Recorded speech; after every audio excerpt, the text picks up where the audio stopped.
Ready. Ready. I might have to turn it up, but it's okay. Thank you all for joining us this evening. Since this is a special open session and work session, there will be no patron comments this evening.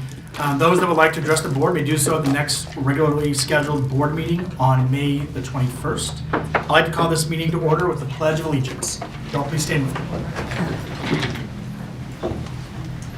I pledge allegiance to the flag of the United States of America and to the republic for which it stands, one nation, under God, indivisible, with liberty and justice for all.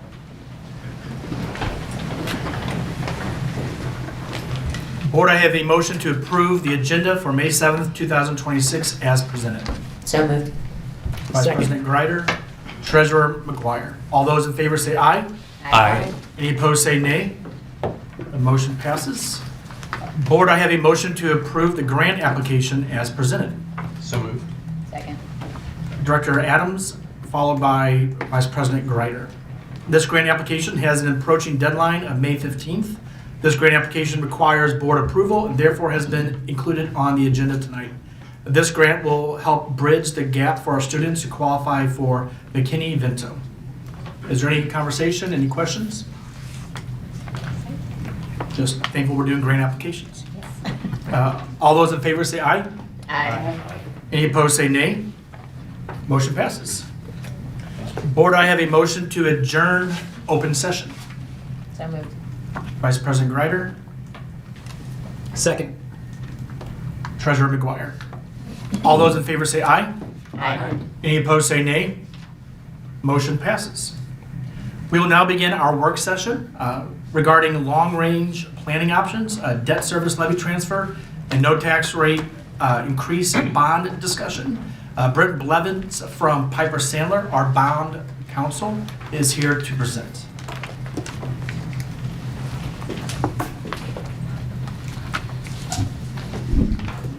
Good evening. Appreciate the opportunity to be here again. I see some new faces on the board. Congratulations. I've been here, I think, twice now and gave some presentations to the board as we're going through some different options in regard to your debt service levy and some options that you have potentially to move that to your operating as well as no tax increase bond issues. First of all, I want to thank Dr. Delaney for having me. Dr. St. John, thank you for uploading my version 8 of this presentation as we've gone through the week. As you all know, there's lots of levers that could be pulled in regards to your debt service levy. We're also looking at current legislation that is currently passed the Senate, that's now in the House, that we'll talk about a little bit, that is putting our different options together. So my job as your financial service provider is to make sure the board understands and provide options so that the board understands the options that they have moving forward. Number one, do the best that they can with their operating budget to take care of their kids, their faculty and staff, and those operating expenses. While doing that, still understanding we have to maintain and deal with facility needs. Those are large expenses. You have millions of square foot under roof with hundreds of acres of playgrounds, asphalt, pavements, roofs, things of that nature that, as we know, cannot happen out of your operating budget. So we're trying to balance that act on trying to make sure that we're utilizing our debt service levy, our overall levy, to the best serve our kids in our operating budget and best serve our kids in regards to our facilities. So with that said, we're going to kind of go through some options, and the reason we have these options, I've called this our objective as long-range planning options. The first thing I want to talk about, and I've shared this with you on the past few times I've been here, and you can see this is just a quick overall levy. You can see your operating levy since 2002 compared to your debt service levy. You can see your debt service levy has been the same since 03-04 at 67 cents and change. Your operating levy obviously moves each and every year based upon the Hancock Amendment and your assessed valuation. Now, I do not have 25-26, but I do want to bring up to the attention, because I pulled that up driving up here. Your 25-26 operating levy is 3.3056. Your debt service levy continues to be at 67 cents. So your overall levy now is 3.9769. So you have the lowest levy that you've had at least since 2002, 2003, pushing close to almost $1 less than what you had many, many years ago. So point being is that the Hancock Amendment obviously works. As you know, as your assessed value increases over consumer price index, that rolls your operating levy back. And so you can see that your assessed value, as it's grown, you get your taxpayers, your constituents get a tax break through the Hancock Amendment by rolling that operating levy back. So you can see now that you are under $4, which is the lowest levy you've had in quite some time. One of the things we're going to talk about. So you've got a debt service levy, like I mentioned, of 67 cents. You do have the ability to go in and do a referendum, a ballot initiative, to move the levy from your debt service to your operating. It takes a simple majority vote to do that. Why would you do that? That's obviously going to put more revenue in your operating. It takes out revenue of your debt service. So where is that fine line to make sure that we can continue keeping our facilities where we need them, but moving as much money in our operating to take care of our operating expenses that we can? You're in a position that the district has the ability, if the board so choose, to run a referendum to do a levy transfer to the operating and continue to do no tax rate increase bond issues of what I would call significant for a district this size to be able to continue to take care of your facilities moving forward, whether that be new construction or renovations and maintenance. So as you can see on this, obviously the no tax rate increase baseline for Missouri schools, that's what we try to do. Our goal is to maintain that debt service levy at 67 cents, or if we move that over there, to take that levy out of the debt service, whatever we take out of the operating, roll that debt service levy back. Currently, we're looking at 12.5 cents, and I'll show you those scenarios in just a second. Our current allocations of the tax rate most beneficial for the current and future needs of the district. That's the question we're asking ourselves as we're talking about this levy transfer. If we have the ability to move some debt service levy to the operating, by all means, that would be a great opportunity for the district to do so. Levy can be shifted within the current tax rate in order to benefit district needs. Shifting the debt to operation requires an election. It's a simple majority vote. So it is not like a bond issue where it takes a 4/7 vote on even years. It is actually a 50+1 simple majority. It enhances the operating revenues at the expense of the facility improvements. So again, where's that balance of what you could potentially vote over to your operating and still take care of your facility needs moving forward for several years? So I'm going to show you this one first, and then I'm going to go back. So before I dive into this is obviously a terrible slide because it is really, really busy, but it is necessary. So before I share this slide, I'm going to try to give an overview of what it is and then show you the numbers that follow. So you can see you've got three options. So this is option one. And I've shown three options, or I'm going to show three options based upon some situation that we have. As you all know, Senate Bill 1002 has passed the Senate, which requires only your county, the only county in the state, to have November elections for general obligation bond issues. I'm sure you're all very well aware of that. Even year of November. Well, yeah, that's right, even year on November, correct. So in even year, still a 4/7 vote, by the way, so that is one positive. But I will tell you that on the way up here, and by the way, I forgot to do this. This is my partner, Dr. John Jungman. He is my partner with Piper Sandler. John and I were talking on the way up here, and we actually, as you can imagine, or as you all know, we have lots of things going on in Jeff City with public education this year. We do every year, but this year seems to be fairly significant. We have actually engaged and contracted a lobbyist, Piper Sandler has, to advocate for public education in regards to the debt service fund, but really he is working in the legislature, with the legislature, on the behalf of all K-12 students across the state. So we took on that expenditure because we felt it was necessary. Dr. Jungman and I both, I've been in the public sector, or the public finance banking now for 9 years. I was a retired superintendent at Lee Summit prior to that.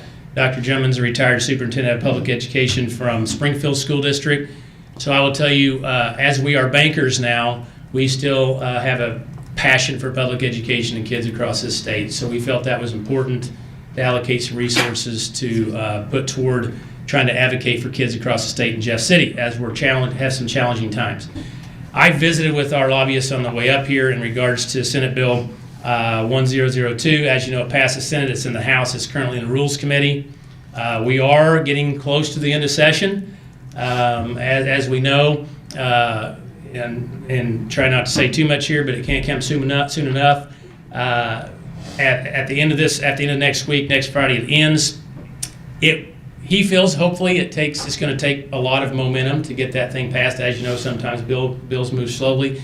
But as of now, we do not know. Is that going to pass the House? Is it not going to pass the House? Is that bill going to be in place? Because that will decide a lot on your future planning. So these different options are based upon if it doesn't pass is option 1, and option 2 and 3 if Senate Bill 1002 passes. We want to make sure that you are armed and prepared for whatever takes place in the next week and a half. The good news is before you make that decision, we should have that information. The legislative session will be over next Friday, and then you can make decisions based upon that moving forward. So the first option is the one that I would say if the legislation is not passed and things stay status quo for the school district here in St. Charles County. It's a 2027 no tax increase bond issue, and that's in April. You'll still be able to do the April no tax increase bond issue for $162 million. That would keep your debt service levy at 67, or it's not going to keep your debt service levy at 67 cents. That includes a 12.5 cent rollback. Okay? So the April 2027 is a no tax rate increase levy transfer of 12.5 cents to the operating. That's going to generate about $5.5 million in your operating budget. That transfer to April 2027. Now that will not go into place until the September tax rate hearing of 2027, which is FY 2028. Does that make sense? So if that were to pass in April of 27, it would be FY 28, the following school year, that fiscal year that you'd receive those revenues in your operating. With that said, you could do a 2-question referendum. So you'd have one question for a no tax rate increase bond issue for $162 million. That would take a 4/7 vote. You could do a second question, which I do have the ballot language for that. I want to show you because it does have to follow constitutional guidelines, and I'll explain that to you in a minute. We have it at the end of the presentation. For an April 2027 no tax rate increase levy transfer of 12 cents to the operating. So you say, well, what does that do to us for future issuance? That's one thing that I'm very focused on. I never want to show up to a school district and say we can do $160 million and lock you out of the market for 15 or 20 years where you can't do another bond issue. We want to make sure at a district this size that you have the ability every 5 to 7 years that you can go back and do a no tax rate increase bond issue because, as you know, those facility needs continue to increase. They will continue to be there, and they will always be there. And so we want to make sure that we put you in a position that roughly every 5 to 7 years you can go out and do a no tax rate increase referendum and take care of your facilities. So that would be option 1. So what that means is if the board so chose and this were to pass for $162 million in April of 2027, you could come back as early as 2035 and do a no tax rate increase bond issue for $150 million, and then 2042 for another no tax rate increase bond issue of $250 million. So again, it keeps you on that about 7-year rotation to run no tax rate increase bond issues for relatively significant amounts of 150 and additional 250 in 2042. Now, that is all subject to your debt service or to your assessed value, and I'll talk about that on the next slide. So this is the actual dollars. This is actually the numbers that I wanted to explain before I dive into that because this slide gets really busy, but I want to make sure to show you these numbers. So as you can see on this slide, this builds in, you can see in the highlighted blue, in FY 28, that would be an April 27 ballot initiative, we would drop your levy from 6713 to 5463. You can see the hypothetical at the top light blue of $162 million. We've got those payments built in. We've got the hypothetical in 2035 of $150 built in with payments. And then the $250 at 2042, we've got part of those payments built in, but I did not want to hurt your eyes and put them all the way down. But those are in there. So one of the things we want to focus on is you can see at the top right your AV growth. Again, that transfers about $5.5 million in FY28 in your operating. As your levy goes up, that amount goes up each and every year up to the Consumer Price Index, the lower of CPI or your aggregate AV. You can also see that you've grown 6%. Your AV has grown 6% over the last 10 years. You've grown 3.7 over the last 20, and we've assumed 3.5 annual growth over the next 20. So we've got conservative AV growth built in. If your AV growth was to grow more than that, then that number would increase, or you could do it sooner on your 2035 and 2042 issues. Obviously, if it would be less than that 3.5%, that number might decrease some or maybe push it out a year or two. So these are just, as you're working on your comprehensive school improvement plan and your long-range facility plan that fits in that CSIP, we want to make sure that you have some preliminary numbers to look at so that your administration can work and decide on projects moving forward. Yes? Can I ask a quick question? Sure. Just, I know we've got some new board members, but they've Yeah. also got people watching. Can you talk just a little bit about AV? Sure, assessed value? absolutely. Okay. So yeah, your assessed value is based upon, here in your school district, you have different levels of assessed value, different property values. You have commercial, you have residential real, you have agricultural, you have personal property and new construction. So all those get assessed. So your county assessor goes in and assesses those property. Their charge from the State Tax Commission is to be between 90 and 110% of market value. I can tell you that many school districts across the state do not see that. And if they do not, then they have to get what they call a memorandum of understanding from the State Tax Commission to put a plan in place to try to get within that market value. So they only have to reassess every 2 years. So on odd years, there is not a reassessment, and on even years, there's a non-reassessment.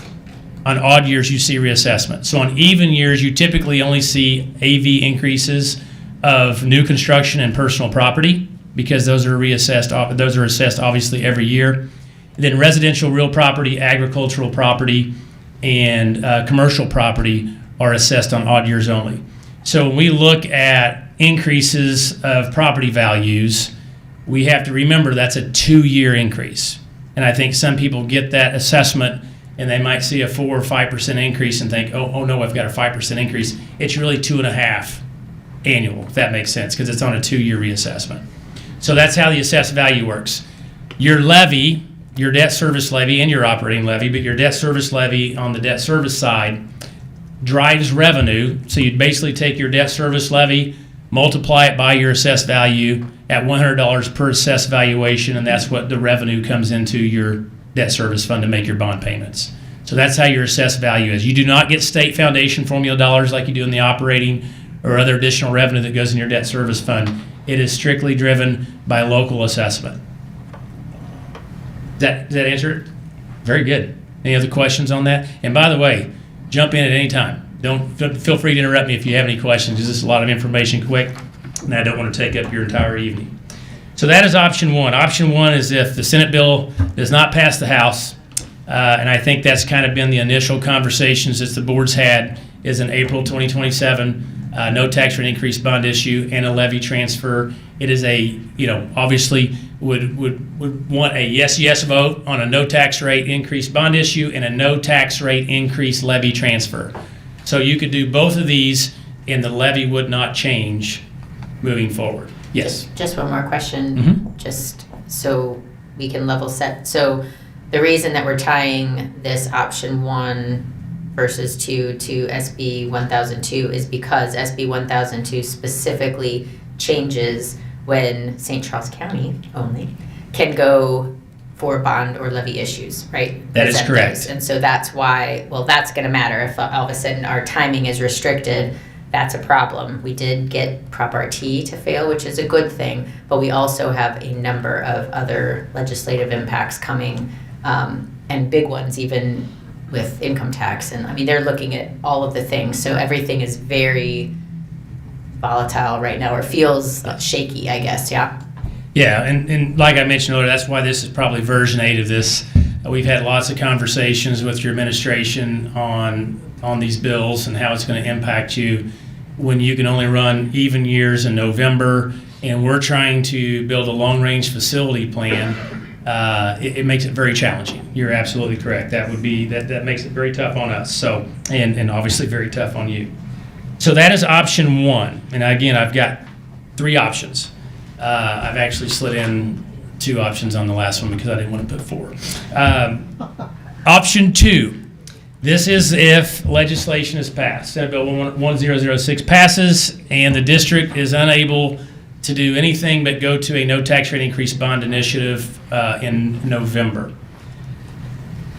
So this is option 2. You could call the election and do a November 2026 no tax rate increase bond issue for $160 million and a November 2026 no tax rate increase levy transfer of the 12 cents.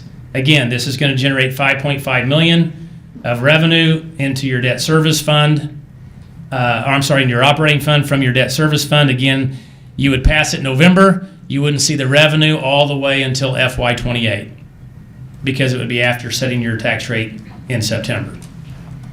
Now, obviously, if that doesn't happen, which I'll talk about in a minute with option 3, then you'd have to wait all the way till 2028. So it'd be another 2 years down the road before we could run another one. The advantages of this, obviously, it puts you in a position. It doesn't impact your no tax rate increase bond issue much. It went from 162 to 160, so it's not a big difference. Doesn't necessarily change the impact. In fact, it doesn't change the impact to the operating on the 12-cent levy transfer. The reason I would recommend April if legislation doesn't pass, and I know Dr. Delaney and I talked about this, is just timing. The good news is you just finished a very comprehensive long-range facility plan. So you do have plans in place. You do have facility needs that have been identified. But it does take time, as you all know, to go out and run a referendum to try to get that information out to your public, right? We want to be very transparent.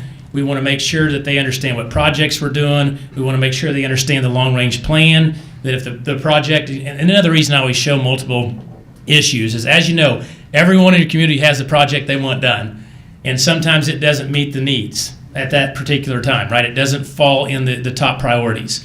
And if you have a long-range plan, which I commend this administration and board for putting that together, because it identifies the initial needs and projects across the district. It also identifies the next phase. And people can see immediately if it's not in this issue in 2026 or 2027 or 2028, it's in the needs for the next issue, and that project will get done. And I think that just is a very good communication to your community, to your patrons, to your staff of what projects are going to get done across the district, and very transparent. And I think it sells very, very much. It's more successful than it would be just saying we're going to do a project in 2026 or 2027, and here's the projects that are getting done. If you can sell that as a 2-phase project, we've got a nice master plan, we know what's coming next, then obviously your constituents have a lot of transparency and understanding of what's going to happen on your second bond issue. So this would be option number 2. We do feel that after talking to administration, this would be an option that we could get the information out if this legislation passes and you feel like, hey, we need to get this done now and get both these ballot initiatives passed and get that on the board. The third option, well, let me talk about the numbers real quick. So here's the numbers on that. Obviously, I hit the highlights. You can see it's an FY28 levy transfer of 67 cents to 54 cents at 12.5 cents. You can see $160 million in 2026, at another $150 million in 2036, and another $250 million in 2042. That got moved out a year, if you've noticed, because we can only run on even years, right? So November of even years. So that pushed that long-range plan out another year. If your AV grows up maybe faster than we anticipate, that may be a 34 and a 40 instead of a 36 and a 42. But we are going to have to, it's going to be a little bit more challenging if this legislation passes because it's a 2-year window to make those determinations on when you'd run your no tax rate increase bond issues. Any questions on option 2? So when does the revenue arrive for option 2 again? So it would be FY28 again, because it would be after setting your September tax rate hearing. So your FY27 tax rate would be set at where it's currently at.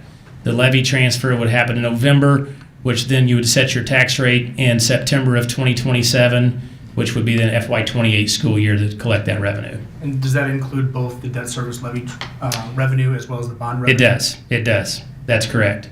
But we have put those scenarios of the 160 million, we have those revenues coming in FY28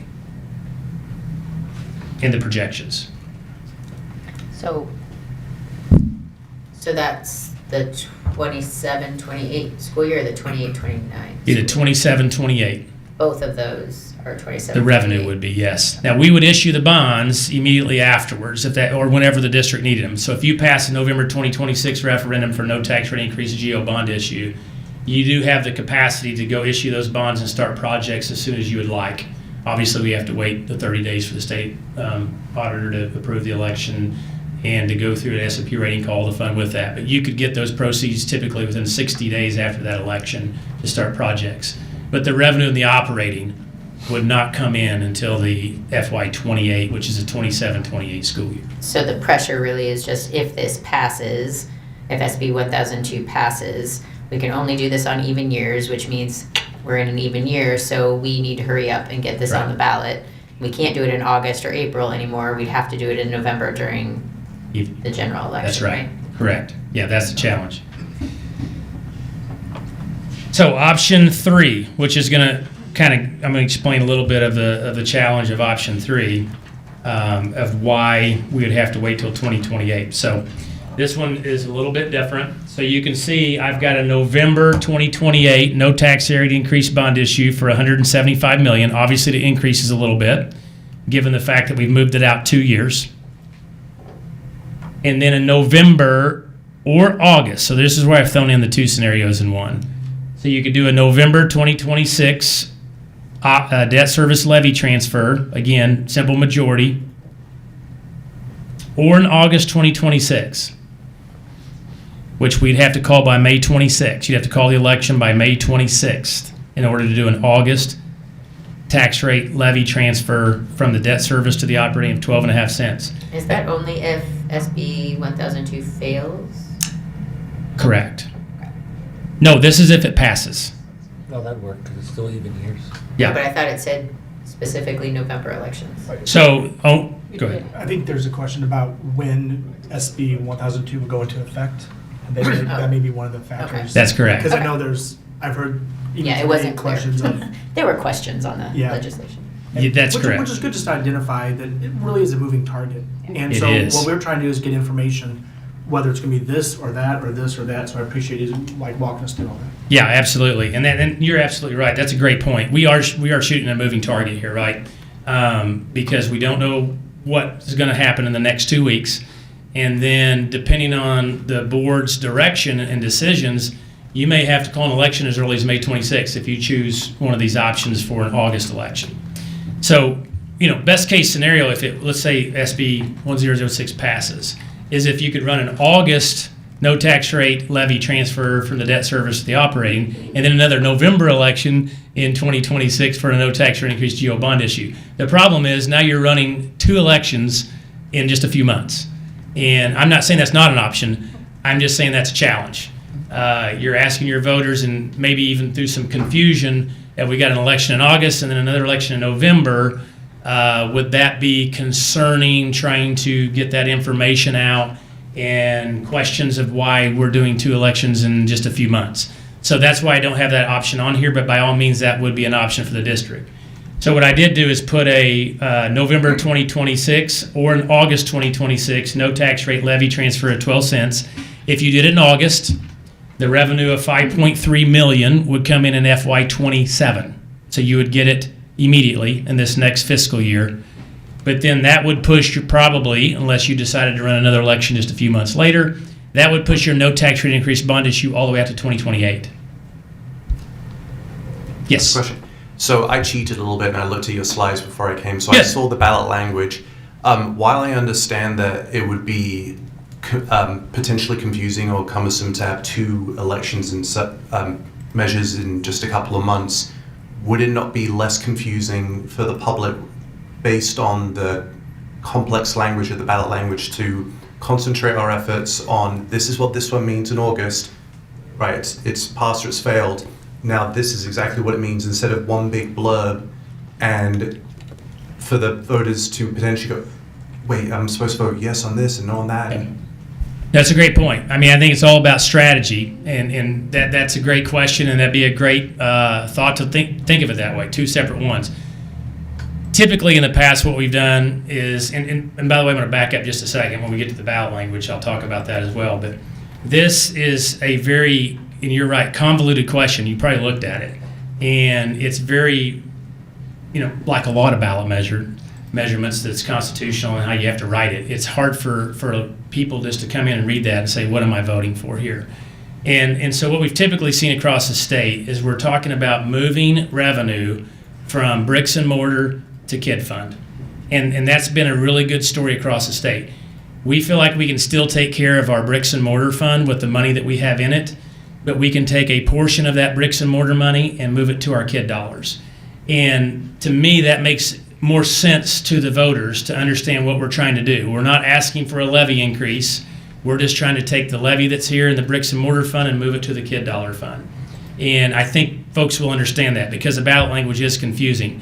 But by all means, I think that strategy would be something to consider, that you focus in on the levy transfer in August and then a no tax rate increase bond issue in November. Typically, we see it on the same ballot to say it's a yes vote, no tax rate increase on both issues. But I could see the confusion of that as well. But typically speaking, we've just seen a lot of districts put that on the same ballot and explain this is to do projects, no tax rate increase bond issue. This is to move some levy from bricks and mortar to kid dollars. So it's a yes, no tax rate increase bond issue. But by all means, I think that could be a successful strategy as well to split them out in August, November. And then one question for administration. Have we done this before, that we've had two measures at the same time? Not that I'm aware of. Okay. But I don't know that we've done a think debt so. service levy transfer in this fashion in the past history. That Not I'm since aware of. 2002. Yeah, For it's sure. not since 2002. Okay. I mean, it's the same number all the way down, so for Yeah. sure it's not since 2002. Any other questions? It's a good point. So again, this one, if you do a 2028 issue, and that's the challenge, and people ask all the time, well, what's the danger of waiting? Obviously, construction inflation. That's running anywhere from 3 to 6% annually. That's fluctuated much higher than that, obviously, during the COVID years. So the projects, you think, well, it's another 15 million. Well, when you're talking about 162 compared to 175 million, you're probably not going to get additional projects. You're probably just getting that ate up with construction inflation over those 2 years, if that makes sense. So it doesn't necessarily add projects, but what it does is put you in a situation if you wanted to run in August and you didn't feel comfortable running in November in 2026 and with two elections, then you'd have to wait all the way to 2028.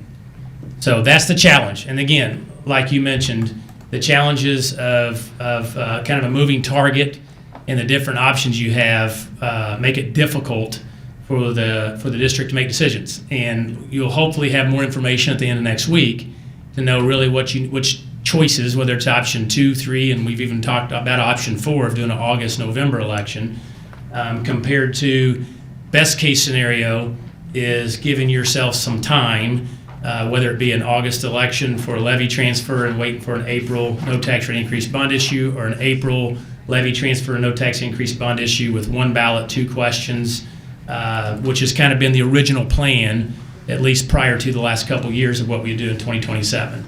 But you'll know a lot more here in another week and a half. So the last thing I want to talk, well, this is the numbers. You can see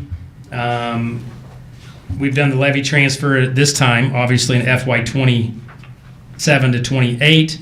You can still see 175 million, 150, and 250 on those transfers with the levy, no tax rate increase bond issues. Again, I've kept the same AV growth in each one of these scenarios, so we're comparing apples to apples.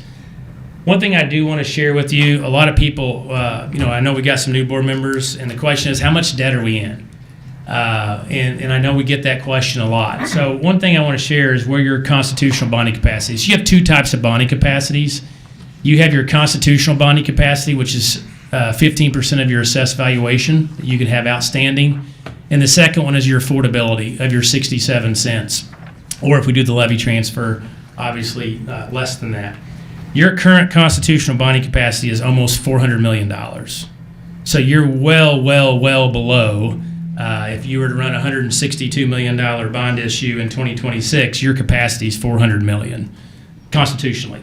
So your constitutional bonding capacity far outweighs what you could actually afford. So relatively speaking, compared to your AV, you're in very low debt in your debt service fund. Last thing I want to share is sample ballot language. Most of you all know what the GO ballot language looks like. You just you list your projects. It also says other capital projects across the district, because we never know what those big projects are going to come in at, and you don't want to handcuff yourself on additional projects across the district. So it'll have some flexible language on a no tax rate increase bond issue. Again, 4/7 vote, whether it's November of even years or in April of any year, depending on this legislation moves forward. This is the language I wanted to share with you in regards to a levy transfer, because it is a little different. And a lot of people, I get a lot of clients that have done this that say, I don't like the way this reads, let's change it. And unfortunately, we cannot. This is special tax counsel, your bond counsel, that puts this together, and it follows the state statute as required for this particular ballot language. So it does read that is it an increase to the operating tax levy ceiling, for instance, from $343.06 per $100 assessed valuation property according to the 2027 assessment for general operating expense of the district.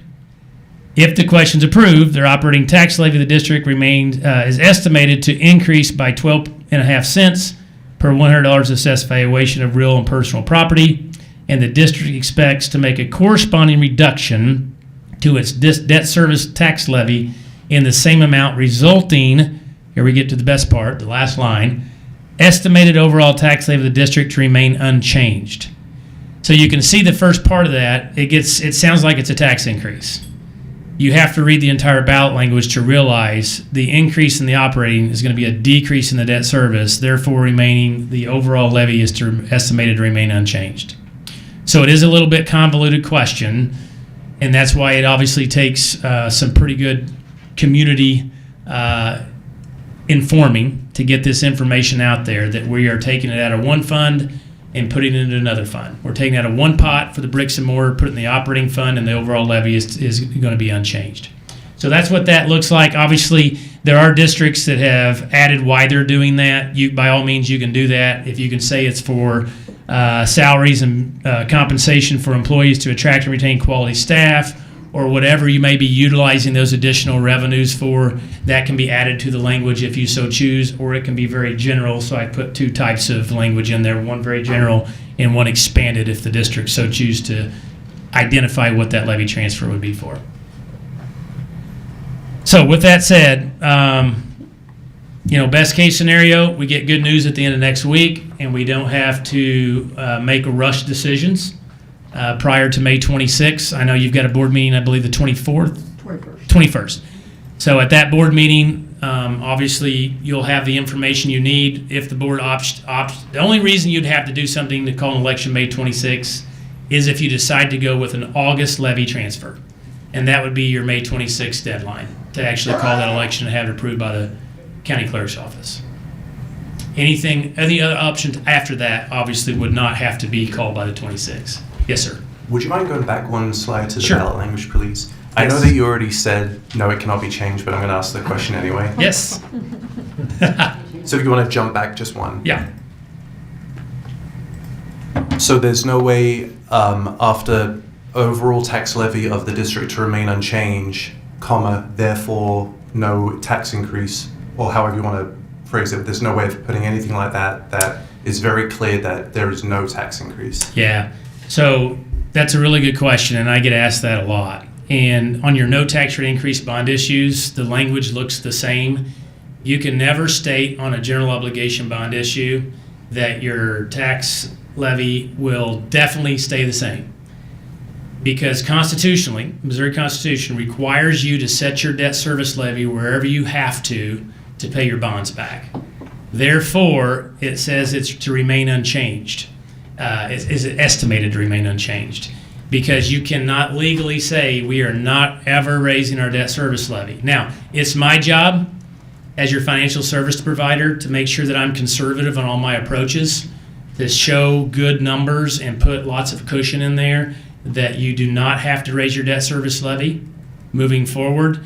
But at the same time, if we had a financial fallout and you were getting negative 5% AV increases and you were not able to make your bond fund payments, you would be required by law, by Missouri law, to set your debt service levy wherever you have to pay your bonds back so that you not default on your bonds. That is one of the reasons you get such high credit ratings and great low interest rates with investors. So when we go out and sell your bonds to our thousands of investors on capital markets, you're a very, very high rated school district. And the reason you are, really all Missouri school districts are, you're even higher because of your local economy. But the reason we get such low interest rates is because those bonds are guaranteed by that ad valorem tax that you have to set it wherever you need to make those bond payments back. So those investors are pretty much guaranteed their returns. That's why we get such low interest rates. But that's why we also have to put in any bond language that is estimated to remain unchanged, because we can't guarantee that by Missouri Thank you. You're welcome. I don't see a summary, so I want to make sure I understand this correctly. Option 1 is to do the debt transfer and the bond at the same time. Give us enough time to do it next April. That's right. Option 2 is SB 1002 goes into effect, and we will rush to get them out so we don't have to wait 2 years to take advantage of this. Correct. And option 3 is SB passes, let's get the tax levy transferred now and come back later for the bond. That's correct. Okay, thank you. You're exactly right. Well done. That was a lot of information fast. That's why you're the treasurer. So for those of you who are just maybe new to this conversation, the Senate Bill 1002 is being discussed in Jefferson City, and it would only apply to St. Charles County. Correct. So only applies to St. Charles County. Two of the more important things it does, it would move school board elections to even number Novembers, and it would allow candidates to identify by political party. And so there's some partisan reasons why there's some troubles, because I don't personally think that school districts do better when there's a bunch of donkeys or elephants running the show. I think we're better off nonpartisan. The second part about it is a very practical issue, that to be able to say to a school district, you can only do a levy or a bond issue on even number Novembers, creates this big window of time that we are powerless. We would be unable to do anything. We cannot pull any levers to address any kind of a loss of funding because of Jefferson City or because of the economy or anything else. Senate Bill 1002 largely ties the hands of local school boards from being able to pull the levers that we can do to actually respond to the needs of the district. And I just want to make sure that was clear for those of you watching online, those of you in here as well, as we try to wrestle through the implications of all this. Because there's no one, not a single company that I'm aware of, would make those same decisions upon themselves. To say, we're going to make sure that we only can make decisions to improve our bottom line or to face any kind of urgent threat every even number November. Like, not a single one of our companies that we work in are interested in doing those kind of things. So what we are dealing with is a level of poor management from a Jefferson City level, expecting us to be able to anticipate everything 2 years in advance. They have an implication on St. Charles County school boards that they do not want to apply to any other county and would not apply to their own businesses. So what we are facing right now is a very bad situation, poorly planned, and we have to do our best to make the best decision out of it. So for those of you watching online, this is the first time you're hearing of Senate Bill 1002. For everybody else, we're just trying to get the information out there and be able to respond accordingly. So what I'm hearing, again, option 1 is if Senate Bill 1002 does not pass, or if Senate Bill 1002 does not go into effect immediately. Correct. Right? And so option 2, you have everything happening to no tax increase bond issues, bond issue and no tax increase debt service issue happening in November of 2026. And option 3 is the possibility of August debt service levy and November no tax increase bond issue. The value of option 2 is you have everything happening the same year, the same election, so you have that value. The value of option 3 is the revenue from the debt service levy in August of this year would be received more immediately and could be able to be used more immediately for whatever issues exist. Correct. Can I ask you? So thank you for allowing me just to maybe set Sure. the stage for a lot of Yeah. this.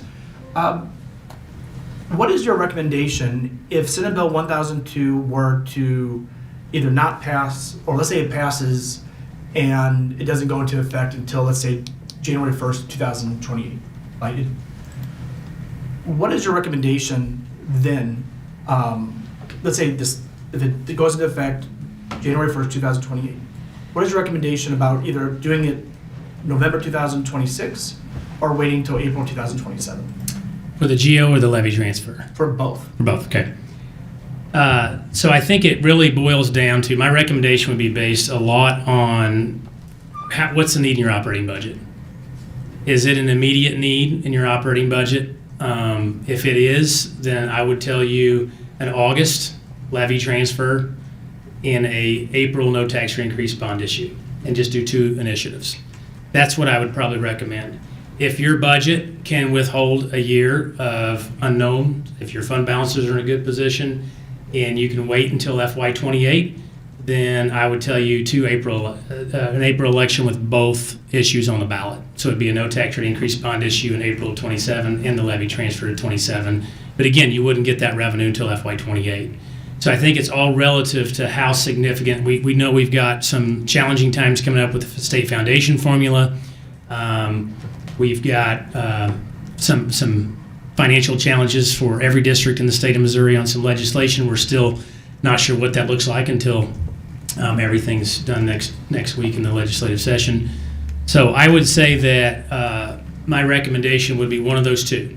Would be April, both initiatives, or an August levy transfer and a November ballot initiative in April. In 27. If it's not. I think, can you say that last thing? I think you said the word November. So it'd be, I'm sorry, either my first option would be both in April of 27, both questions, or an August levy transfer and an April no tax for increase bond issue of 27. Yes. 2 questions. You done, Steve? Steven? Okay. Your estimated debt service includes increased valuation, but there's discussion of bringing Prop RT back in some form. Would that limit that debt service because our levy would be kind of decreased? Yeah, it's a good question. These don't take into account that, do they? They do not. So I do have a Senate Bill 3 stress test that I have ran for the district when this was going on to see what could happen. And I'd be, by all means, if that were to happen, we would want to revisit that and look at that. It wouldn't necessarily probably, and I'm trying to remember now what it looked like. I don't think it impacted your first issuance of the 150 to 160 million, but it would impact future issuance. They would be less because obviously it would freeze residential real property at the 2024 level. Therefore, that AV increase that we have built in on that first page of the, or well, I guess I've got them in all those pages of these cash flows of 3.5% would probably drop closer to 2% increase annually instead of 3.5, because you'd only get the increase on personal property, commercial, and new construction and agricultural, which you don't have a lot of, and you would get obviously the residential real would be frozen.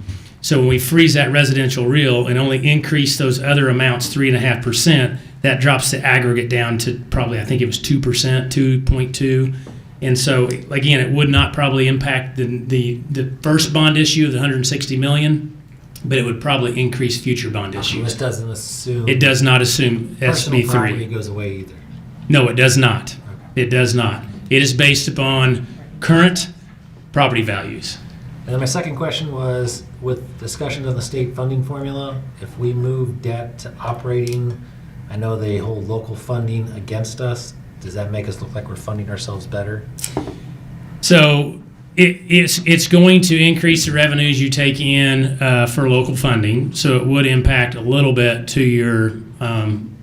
state state foundation formula, but no, I wouldn't call it significant. I don't think it's going to impact the foundation formula much to receive 12.5 cents of additional local dollars. To be unknown what the new formula would do to it. Right. That's true. The Yeah, we get a new current formula too. It would not, because you're held steady at the 0405 level Right. of AB, right? But if the new formula, most of the conversation is that will begin to move based on what your local contribution is. Yes. Couple of preliminary questions. When is the August election date? Do you know? I do. We got it on my phone. Does anyone have? I think it's the 4th. Does that sound right? Does anyone know? I've got it. Let me look. I can look real quick. First Tuesday. I've been told by a reliable source that's the 4th. Is it the 4th? And then, All right, I hit it. what is the first date of school?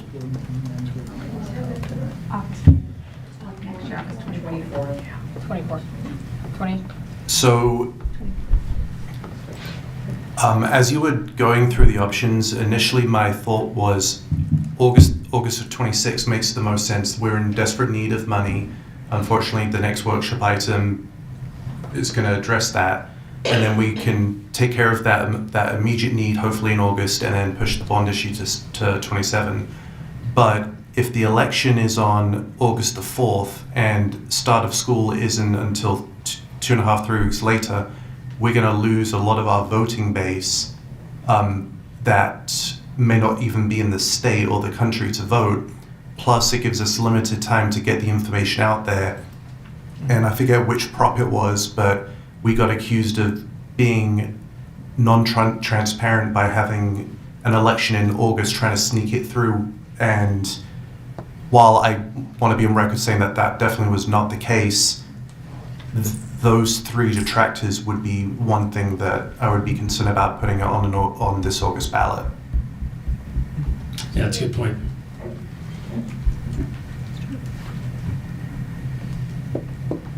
Other questions from the board? So, want to make sure this is also captured, right? Sure. All the numbers you've shared do not take into consideration any other legislation that has yet to be passed, does not take into consideration the possibility of another Senate Bill 3 showing up in any kind of manifestation. And so, in the worst case scenario, if any of those things happen, do your recommendations change? Yes.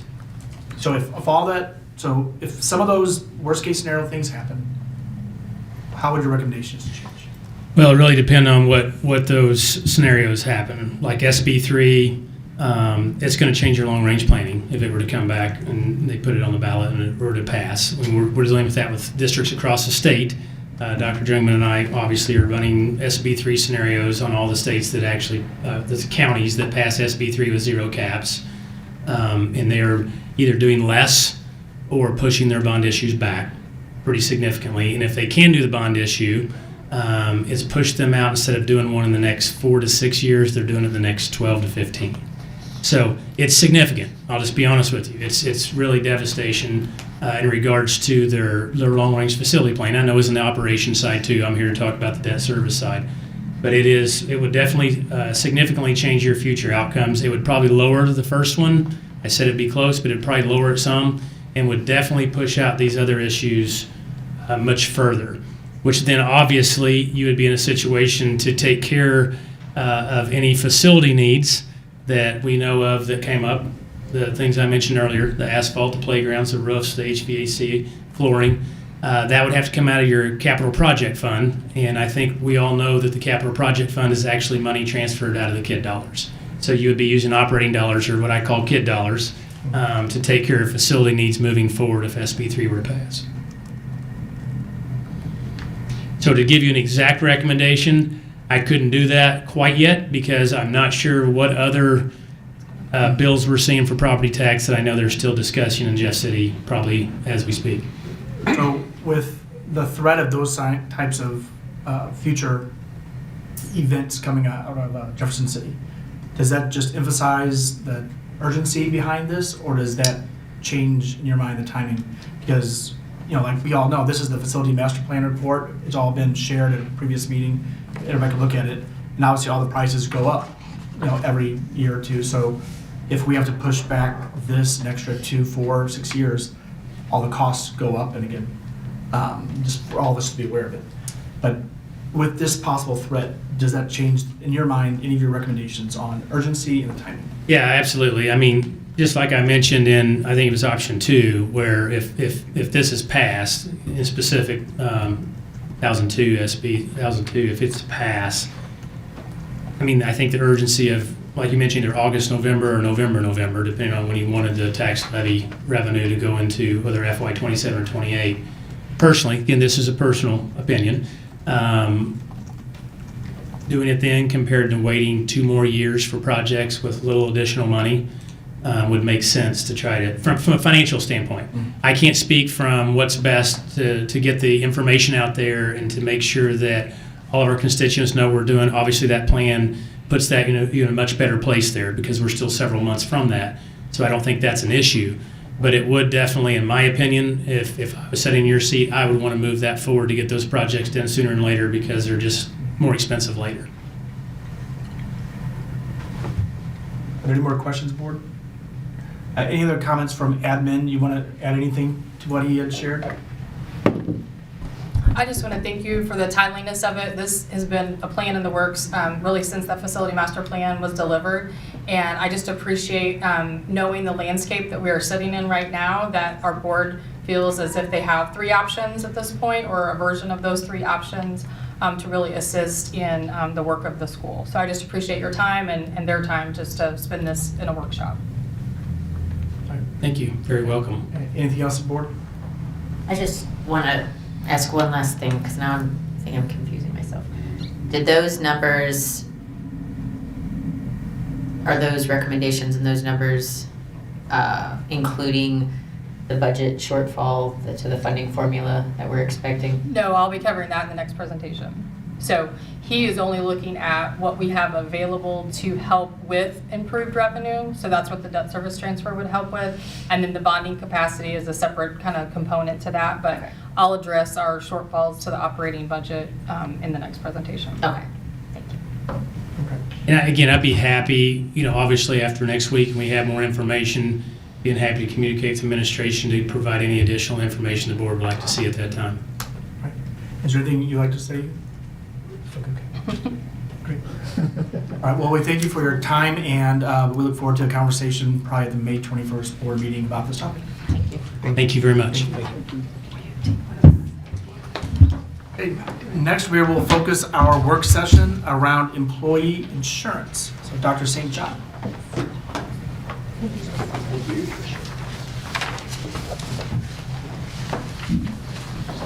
Good evening. Thank you for this opportunity to share a few more numbers with you here this evening. I would like to begin with, I'm passing a insurance option evaluation framework. You can tell I started as a teacher. There's a lot of information that's going to come at you, so you really have a graphic organizer to help with organizing your thoughts as we go through these. Lots of levers that can be moved when we talk about insurance, and so I really just wanted you to have something to help capture your thoughts.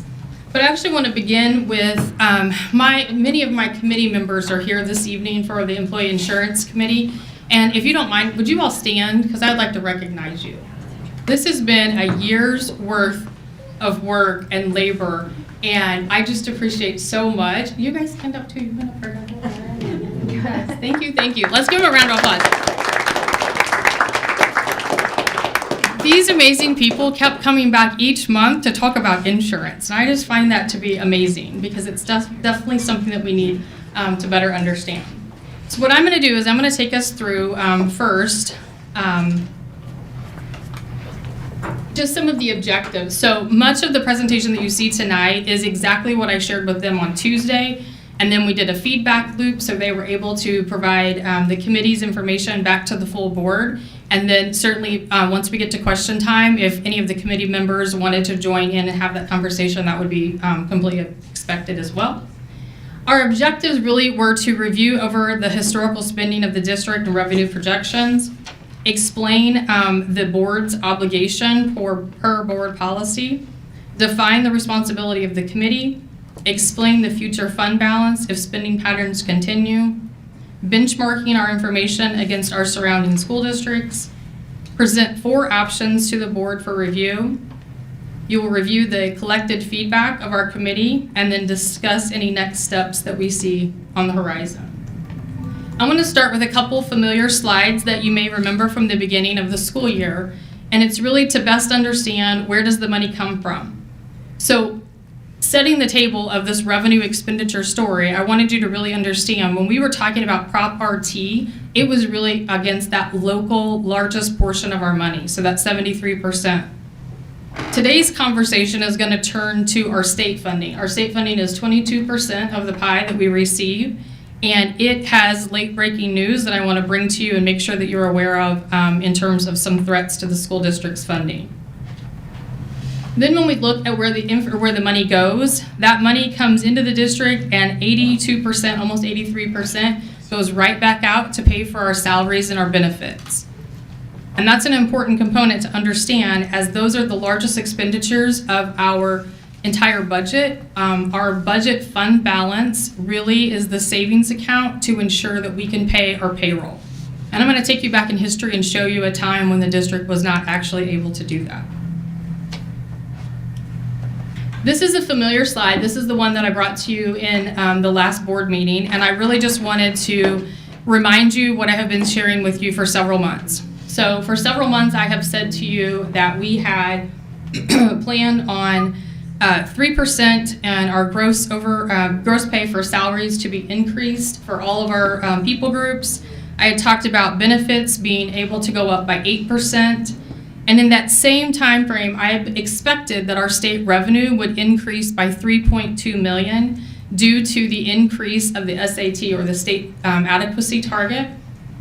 In the current year, it was supposed to go up, and it did not, but we were conservatively budgeted. So we are not in jeopardy for the year that we are currently in, but we are in jeopardy for the upcoming school year. So what I'm showing in this chart is I've expanded it to go back to 2019 and 20 to just provide a little bit more context for the volatility that the district has seen in the fund balance. So if you go all the way back to 2019, 2020, you can see that the fund balance was at 13.44%, and then it creeps down to 10%, and then goes back up to 16, then to 27, 35, and then you get to the green column and we're at 27.18%.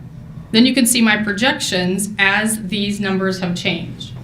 So in the top box that's highlighted, that 64 million, it previously was at a number higher, with that included the $3.2 million. You see in my notes to the right, due to the decrease in state funding, I have removed my anticipated growth, which was $3.2 million, and then with the new calculated SAT coming in as an expected 6,600, I'm dropping it by $5.1 million, which is an $8.3 million swing in our state funding. Then I highlight for you down toward the bottom, what does that do to our spending? We would be deficit spending by $9.8 million next year if nothing changes. And I say if nothing changes because I still in this projection have included that 3% increase to our salaries overall, and those have been, for the most part, buttoned up and negotiated. What I bring to you tonight is the second largest expenditure, which is our insurance. Of the $61 million that you see for our benefits, only half of that is something that we can change. So half of it is for taxation, and the other half is the insurance, which comes in at about $27 million. Then I want to take you back in history, and I might call on Lisa Simpkins or Mark Delaney for a little bit of history when this piece comes into play. I'm going to train your eye on what you're looking at. On the left side, you have the years. 11, 12 at the bottom means the year 2011, 2012. In the first section that is not highlighted in white background, that's for support staff. And beneath that, you can see the percent change that they had for their salaries that year. And then in the notes, it's some anomalies that happened throughout the years. In the gray section, you see the certified percentage of change, and then you also see the notes that occurred during those years. Then you have the administration column and the notes that go with that. And then you have the fund balance running side by side with that. So you start to wonder what patterns were there, what things had changed, what caused decisions to make them either hold on salary changes or give salary increases. I've added 2 more columns to this because I think it's very important in this time in history for us to understand. There was a large sum of money that really propped up the district from the year 2020 through the year 2025 as we were infused with federal dollars due to COVID. You can see each of those amounts throughout the years. Then an anomaly that's really unique to this district is what's called the FIT tax. It's the financial institution tax from both the state and the county. And there were some very large sums paid to the district during some of the years for which the fund balance you would see go up, as you might expect. That is a tax that is unable to calculate. We are unable to predict it. We are unable to calculate and understand how much the district will receive over time. You can see it has been as high as $8.8 million and as low as $43,000. So that is not in our best interest to budget for that, but rather if it were to come in as a large amount, to deal with it in the year that it has been received. It is a non-budgeted account in terms of expected revenue. So I want to pause right there because I'm really kind of setting the stage for understanding what the history has been for our largest expenditure, which is salaries, and see if you have any questions.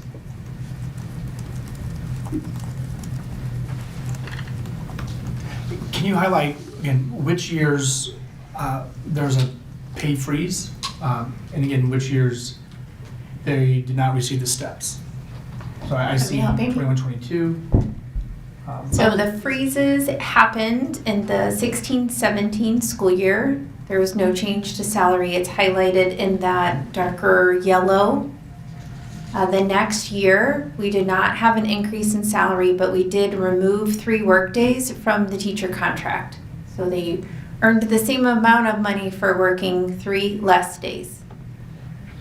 As you move up through that chart, the 21-22 school year, we did not have a step, but we provided a $1,000 stipend for all employees that year. But that very next year, in 22-23, we were able to correct that, so we provided 2 steps. So the light yellow is the year that we did not provide a step, and then the very next year corrected that step. Then as you move to the 24-25 school year, we were able to provide 2 steps, correcting that freeze in the 16-17 school year. So that's why it is highlighted that darker orange color. Every other year that you see in that gray chart, our staff either received some sort of an increase with a percentage increase. They may have received some sort of addition to the base and a step, or we reduced the amount of work for the same salary. So there was some increase on all of the other years.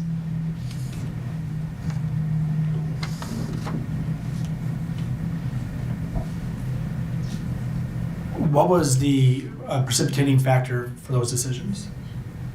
Like what was the number that we hit with our savings, that once we hit that number, there was a response to handle salary in that way?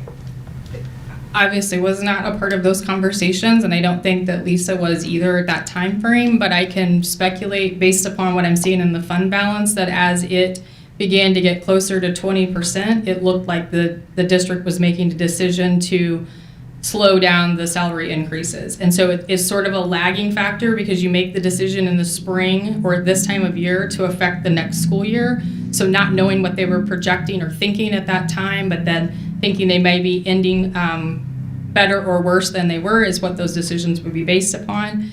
I did forget to draw your eye to the red that I've highlighted there. So when the district, if you go back to 18-19 and you read up, that is 19.46, and that's when there was a furlough and there were some things that had changed in the salary raises.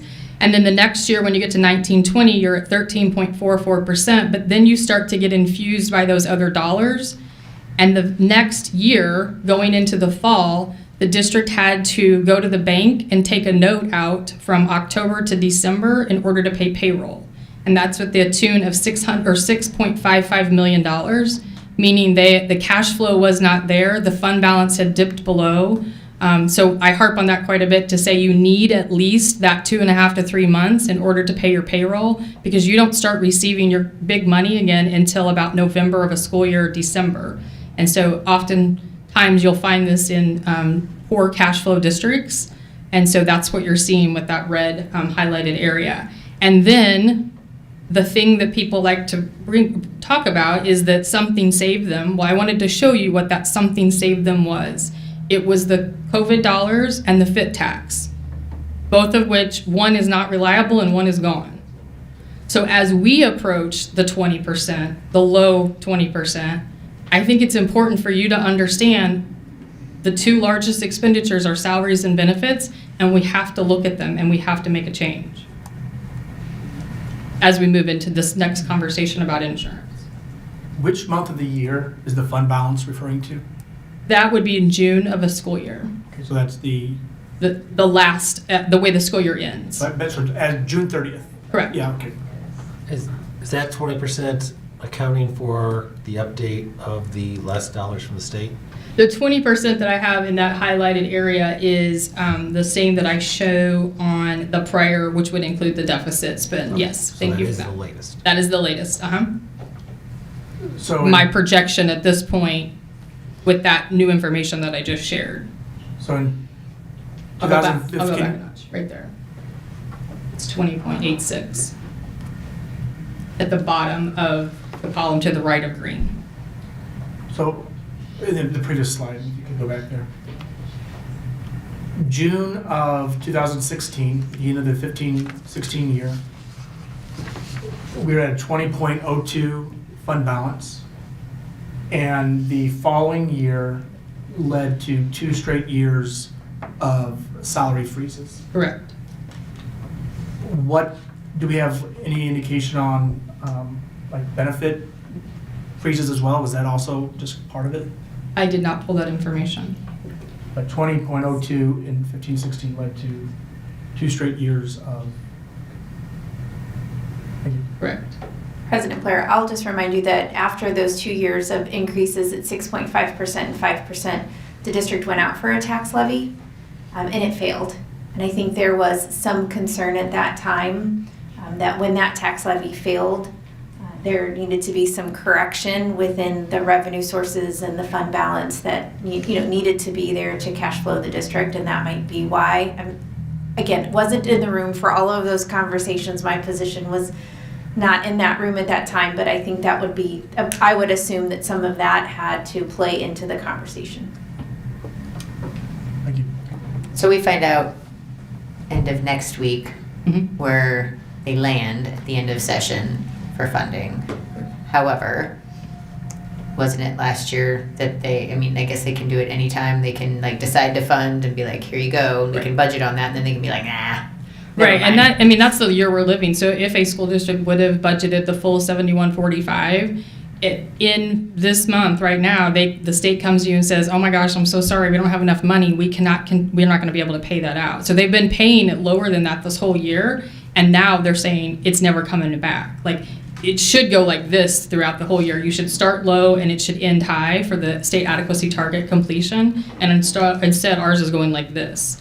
And then next year, it's going to actually go back to the year 24-25 funding level at, as I mentioned, about 66 to 6,700, which if you look back a notch again and you think about how much money was coming in, 64 million, and when we recalculate, that's exactly where we would be coming in at 64 million. So we would need to think expenditures have changed dramatically since that time frame. And so we really have to get control over the expenditures in order to meet this decreased revenue. Especially because we've got year after year of inflation that we continue to see, yeah. And things we cannot control, our utilities, our insurance for property and casualty, our insurance overall going up as it is just in general, before we do any of the other lever changes. And so it's just important for you all to have this history and understand some of the conversations that I know I have in regards to the fund balance and the why. I think this I hope this helps to tell a story as to why there were extra dollars infused into the school district for a period of And time. I just want to share too, having gone to Jeff City on Monday to testify against SB 1002, and hearing things and continuing to hear things, and then working with our partners at MSBA who are active too. I mean, there is, people are going to get tired of hearing this, but it is like the worst kind of soap opera to watch what's happening to public education across the state right now on a dozen or more different trajectories. It's a real time to get plugged into what's happening at the state level. We already know what's kind of happening at the federal level too. So this just makes this budget year, luckily for Ms. Pam, it's going to be a roller coaster, right? Yes. I'm really sorry if I missed the answer to this, but when do we expect to find out what the current fit tax is? It is never a budgeted item. It comes in the fall. Yeah, that's what I was asking. In the When fall. we know when it's coming in. Oh, it's about $80,000 for this year. Yeah, state and county. Yeah. Sorry, I was looking at the wrong. Okay. No. And the row above it, I don't know because it's my projected year. Sorry, I thought the one above was Yeah. the current one, but that's Yeah. my mistake. 80,000 is what we received, 79,000 this year. Good question. So while we're on this particular topic, over the last few months, there was a information released by the state saying, here's the new formula, here's what it looks like if we fund the full formula, and you, the board administration decided, we're not going to bank on receiving everything that they're promising. So we immediately were conservative in terms of what we were going to be expecting, right? Correct. We Half the we had- distance to the change. We budgeted half the distance. And that's what I was asking. So basically, if the formula was funded the way that they said it would be, we would have received 6.4 million in additional funds this year. However, we predicted that we would only receive 3.2 because we just want to be careful with taxpayer dollars. We want to make sure we hold on to it. And for everybody who's listening, basically, even though we were careful with taxpayer dollars, expecting a $3.2 million increase instead of 6.4, they're taking that number all the way down to a total of an $8.3 million loss. Right. So it's not even, it's below what we were getting. It's below the prior year and going back 2 years to that funding level, and you're right, that's the dramatic $5.1 million difference. But if I tack that on to what I thought I was going to get, it's the 8.3. Gotcha. That's the swing that it's taken. So it's a 3.2 plus the 5.1. Correct. Thank you. Lots of information. If you think of something else along the way, just stop me. But I just want to kind of step you through now. We'll switch fully into what the committee information has been. And again, this has been something that has been happening. We've met monthly since September, and really just the last school year, $11 million additionally went into the self-insurance fund, and I've talked about that before, but really that is a dramatic spend, and so it required dramatic conversation over an entire school year's worth of time. And so again, that's the work that the committee did. So we reviewed any information that was coming from the broker and administration. We are ensuring compliance, and then finally recommending any cost control and health improvement options that we can to the school board. I've shared that this is an empathetic conversation with a financial decision. So health insurance feels very personal, and it feels very much like a story instead of a math problem. And so I really try to balance that information by understanding and seeing it from all perspectives. But at the end of this is a board's decision to decide how much they want to allocate to this expenditure. And so that's really the decisions that I'll be laying out in front of you. We are self-insured, and the question sometimes will come, why are you self-insured, and what's the advantage of that versus being in with a consortium or other school districts? It does reduce your fixed cost overall, and we do have more control over those costs. We're not sharing our health profile with others. This is our health profile, which can be good or bad. We are a large enough district that we can be self-insured. Wouldn't really be an option for a smaller school district, and many of the districts around us are also self-insured. This is our census data, most recent census data, and so you can see the number of active employees and retirees that take advantage of the medical insurance, and then that of dental. And then we talk about the number of lives that are insured or number of belly buttons, and that's just over 4,000. And then there's a list of the third-party providers that we work with in conjunction with this. Here is the board's obligation highlighted for you, really that the board will provide at least full annual single employee premium for the base option of medical, low dental, and low vision. And so when I go in, to the next couple of slides, you'll start to see that we really go beyond that currently. We not only just do base, we do base and high deductible as free for our employees or as a benefit. And then beyond that, we're paying a percentage of family care, which would include children and spouses. The bank account that holds this money is actually pretty simple. It is simply the employer and employee paid premiums, those paid by retirees or COBRA, and any interest that's earned on that money. Those revenues are fairly consistent. What is inconsistent or what spikes is the expenditure for health claims and prescription claims. A claim can come in at any time that's $200,000 and it needs to be paid right then. Our prescription costs run about $1 million a month, and our Care ACT has a monthly cost as well of about $90,000. There are administrative fees, there's stop loss insurance, there's cost, and there's also some rebates that are offsetting some of those costs. This is a snapshot of 3 months worth of the revenues for the last 3 years, and this is where we will show you the employee premiums have remained fairly consistent with a 2.9% increase from FY23 to FY25. During that same time, employee contributions were about a 10% increase. And then, as I mentioned, in the year 25, we infused it with $11 million. And when you add that into what the district had already paid, that's a 67% increase for the district cost in order to maintain a healthy fund balance and be able to pay the bills. During the same time, the expenditures have risen about 21% over that amount of time. You can see in total, our claims for medical range in the neighborhood of about 19 to 24 million. Our prescription costs range from 8 to 9.9 million, almost $10 million for the year. And then the overall, after rebates are considered, the increase was about 12%. There is not a legal requirement to have a reserve balance for your self-insurance fund, but there is definitely a general rule that makes sense. It should be about 3 months, very similar to your home budget or what I talked to you about with the fund balance for operating. That number for us would be about $7.5 million. Today we set at about $6 million, knowing that we may have to add more money to the account again this year. We've already transferred $1 million extra dollars in there. If we continue on this path, this is not the whole operating budget, this is just the self-insurance fund, but you can see it quickly goes into a negative status. The year of 25, you see that it's bumped up to the 7 million, and that was to get it back to that 3-month reserve.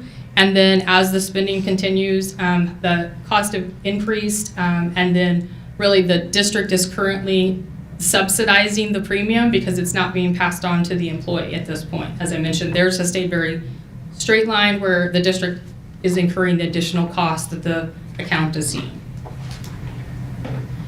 So then we work with our broker, MMA, and they come to us and they said the insurance for exactly what you have today is going to cost you 12.5% more next year.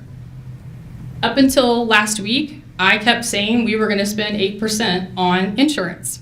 We were going to spend 8% more from one year to the next because that's what we had in our budget. But remember, in that same budget, I thought we were going to go up $3.2 million in our state revenue, but instead we're going to go backwards.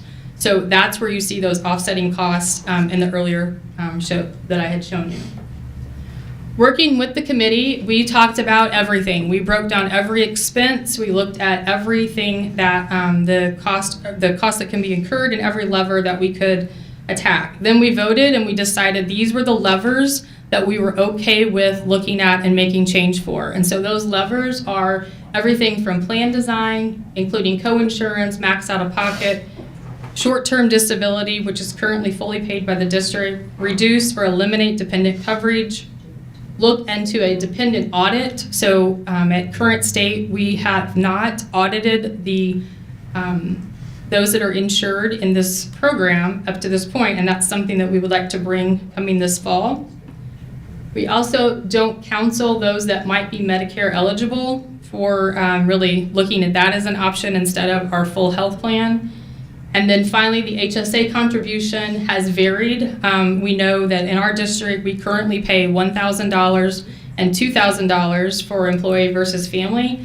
And that's fully on October 1, on day one, that amount of money goes into the account. And what we have noticed is in other districts, there is no dependent contribution for that, and that it's paid over time. So it's not paid to the employees all at one time.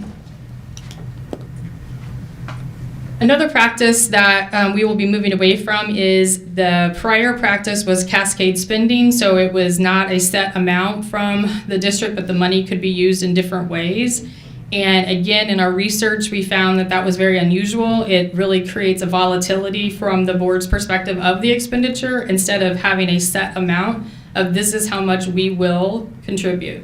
And that's a per employee type of a fixed cost, and that's what we are recommending for this change. Now, okay. Can you say a little bit more about cascade spending? Yes. So previously, a variable cost by the district was based upon a premium calculation. So you had a calculation sheet, and then the money could trail down the page and allow you to spend that money in different ways. What you see in most cases is we will pay $800 for the employee for this package. The next one will be $800, and then the employee pays up for if they have a spouse, if they have children, which you may be more familiar with in your own insurance that you have available to you. So moving into a known fixed cost for the district is really what best practice is for such a large expenditure. So our contribution would be locked and Right. non-variable, and Right. any variable costs that continue to happen fall to the employees with the plans, Right. because the claims go up and down. I mean, that's really what it comes Well, down and this to, is right? really on how they design which plan they're going to go for versus here are the plans. So each person's plan can look slightly different, which can also be a very variable cost to the district. Okay. Yeah. So now in the next couple of slides, I'm going to go through some benchmark data for you. So I just wanted to share with you, this is a slide that Lisa had presented to you in January, just in terms of where in 25-26 our teacher starting salary was. And we were second highest in our surrounding area. And we expect to be pretty close to the same as we have given the 3% raise this year for salaries. In the last several weeks, we've received some information, an email to the board, to myself, in regards to insurance. And yes, Going back, I see that starting salary. Do you have an equivalent comparison for like 15-year salary? I don't think I understand the question. Say it again. If you've talked for 50. If you talk Oh, 15 step year, how do we 15. compare for? Sure. No, I don't have that with me tonight, but that would be something we could provide. Yeah. Yeah. Thank you. That's a good question. A lot of times you'll see 3 points, actually. You'll see entry, mid, and then you'll see, like Yeah. masters plus 10, and then you'll see Yeah. bottom right corner. That's the comparison I wanted to see. Okay. Thank you. You can do that. Dr. St. John, could I just add, you might be able to obviously pull a salary schedule by salary schedule comparison. Step 15 in one district is step 15 in another district. In any district, you could have variability from year to year in was a step provided or not, a step not provided, that may still have some differences in there that you wouldn't be able to ascertain by just looking at the salary schedule itself, if that makes sense. Yeah. Okay. Good point, as ours, we just shared through the time. Other questions that we received by email, I really wanted to address with the committee and provide them the most information in terms of being able to work back with folks that are having those questions. And so when we look at the different area school districts, we were able to pull Francis Howell.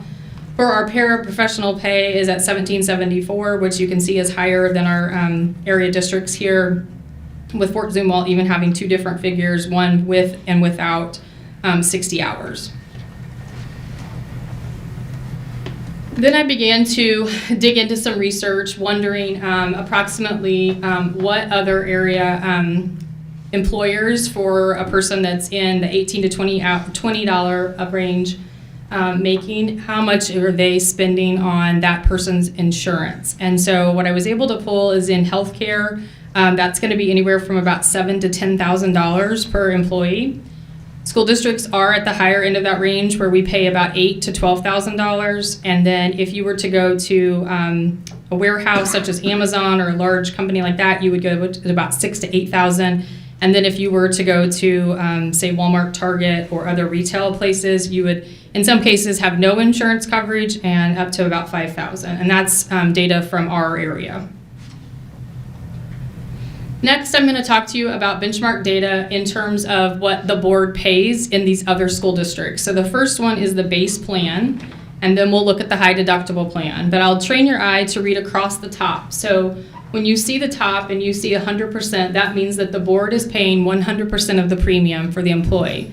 That's very standard in our industry. In all school districts, you're going to find that at least one plan will be for the employee, and it will be 100% board paid. Slightly different in Parkway. For their base plan, they do ask their employees to pay $100, and then the board pays the remainder of that. As we move through the chart and you look at the next set, that's for employee spouse, and then you'll see employee children, and then you'll see employee family. And again, training your eye to read across to the percentage that is paid by the board versus what is paid by the employee. So if you drop down to employee spouse, we are currently paying 66%, and the employee is paying 35%. And then you look at the next one, and that's 45-55, and then you get to 51-41. And what that really means in the 50-50 version is meaning that the board is still paying for the employee, and the employee is now paying for their spouse. So that's what 50-50 would look like. And then when you move to the employee children, again, you can read across, and you can see in our case that the board is paying 66% as compared to 51-53. And then in St. Charles, that is 73, and then it goes to 55, 77, 76, and 62. So we do have some of our surrounding districts that are similar to us when it comes to employee children. Then when you look at the employee family, again, training your eye to read across, in some cases, we are the reverse of our neighboring districts. So in our case, we pay, as a school district, 66%, and the employee pays 35%, and you can see at Fort Zumwalt, it's the reverse of that. So the employee is paying the 65%, and the district is paying the 35%. That's similar to what you see at Wentzville. St. Charles is closer to a 50-50, similar to what you see at Orchard Farm. And then again, Rockwood and Parkway are a little bit closer to what we are, and then Pattonville is closer to a 50-50. So the next slide is the same format, so I'll give you a minute just to kind of read through that, but this is for our high deductible plan and what that looks like. Again, if you remember, the board policy really states just one base plan, but again, we're offering of employer paid benefit for both our high deductible and our base plan. And then again, drawing your eye to those percentages, and just, this was kind of eye-opening to the committee, just not realizing that our district was a bit of an outlier in St. Charles County in terms of what the board has been paying for insurance. And so that's why I wanted to share this information with you as well.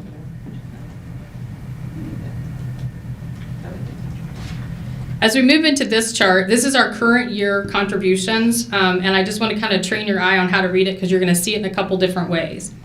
So in the top box, you see employee contribution, and this is to remind everyone, this is on a 24 pay cycle. We do have an 18 pay cycle, which would change the numbers just a little. So I just want to remind everybody, this is a 24 pay cycle. You're seeing what the employee would be paying on a monthly base or high deductible, and then an annual base or high deductible. And then under district contribution, you see that the district is paying for base. We're paying $897.28 for an employee only, and pretty close to that at $821.36 for the employee. That's about $10,000 and $9,000 annually that we are adding on top of their already paid salary. As you move through that chart, you'll notice that if we have employee spouse, base, we're paying that person, we're spending $14,000 more on that employee, which really is a difference of about $4,000 over that employee only. $16,000 for high deductible. And then if you move to the bottom right of the chart, you will notice if a person has chosen employee family, we are paying an additional $21,000 for that employee's benefits, which is significantly higher than what our obligation of $9,000 or $10,000 is in that top area. Do you have questions about that before I move on? Because we'll kind of talk through several charts that look similar to this. Okay. When I took that information and I thought if the district contribution were an additional hourly wage, so if that same person we talked about a minute ago is making $20 an hour, and then they chose one of those different packages for benefits, it shows you that we would be adding for employee only about $5 per hour more for that person. But as we move through the chart, you'll notice that then at the employee family level, we're actually adding $10 to $11 per hour per employee that's making that choice. As I step you through, there's going to be 4 options today, and I went ahead and calculated it for each one of those, and we might refer back to it later, but I wanted to have it for you in your notes. Does that make sense how I've calculated that? Okay. So I'll present 4 options that the committee has reviewed and provided some feedback on. And in the option 1, you'll see that the district has a just a slight change increase, just slightly over where we're currently at with the $27 million. In option 2, we save the district about $3 million. Option 3, we are again about even with the current spend. And then option 4 would actually be an 8% spend, which is similar to what we anticipated we might spend prior to the news this week. Quick Yes. question though. So since we're self-insured, these aren't actually what we're paying insurance. This is what we're paying for services and prescriptions. So we're not. This is the in total, divided by the number of employees that are insured, basically. No, this is in total the district's line item in the budget for spending it on employee insurance. So this is what we're paying out. Yeah, but we're self-insured, so we pay that bill. No, we paid this money into a whole nother account, and then the Yes. bill gets paid out of that account. Yes. That has the $6 million today. But when you said this gets, it's like paying this employee more. If that employee doesn't actually use the insurance, they're not actually making more in this comparison. I'm not sure I'm following that. Say it again. Which slide? Which slide would you like? Go to back. look at? One slide right there. So what I was depicting for you in the top middle is every person in here that takes employee-only insurance, it costs the district $5 more. So I'm going to pay you $50,000 a year, or I'm going to pay you $20 an hour. I'm going to tack on this additional amount. But we are self-insured, so we have to pay the money that pays for procedures and prescriptions. And that's where that money goes from here into this pot, and then that pays for stuff. Correct? If this employee doesn't, just picks that plan and gets no procedures, no prescriptions, they're not actually, by this comparison, making any more, because none of that money's going to cover them for anything, correct? It's not about them at this point. It's about the district's I'm just cost. saying in your, pay it in. We pay it as a contribution. You just say it's not in their pocket. it's not in their pocket. No. I wasn't trying to say it was in their pocket. No, I'm trying to say that it's understanding what this expenditure looks like and breaking it down into this hourly understanding, because if you take that annualized number, that monthly number, that's what we were doing. It's just the cost. I know, I'll move on, but Okay. I don't like this comparison, because Okay. it's not. Fair enough. I'll just say too, well, you ahead. can tell them where you came with that. That wasn't your idea in the first place. No, That it was actually a superintendent conversation about how to explain your benefits. across districts. So Dr. that was St. their John, recommendation. that is realized cost, though, that the district is paying. Yeah. Yes. I understand that. Okay. But to say that you would go to an employee and go, you're actually getting this much more per hour, if they're not getting a high prescription or a high medical bill, But I'll just, they're not. Kevin, they do that like in my company. They'll show you your total compensation. Yeah. You're like, yeah, I'm not bringing that home, Yeah. but it is the total compensation. So Saying that's I just don't that like view. that. I don't like the comparison. Yeah, I was gonna say, and that also affects how much is in the retirement as well for Missouri. Family does not. The employee portion, yes. It's But it- only the employee. Right, so it doesn't matter what we contribute. That does not go to PSR. Okay. So using the $12,000 guidance that we had from our benchmark, I wanted to look at our current distribution for each of the current and then the 4 options as the $12,000 standard. And I created a heat map for you to understand each of the areas that are over the threshold of that $12,000.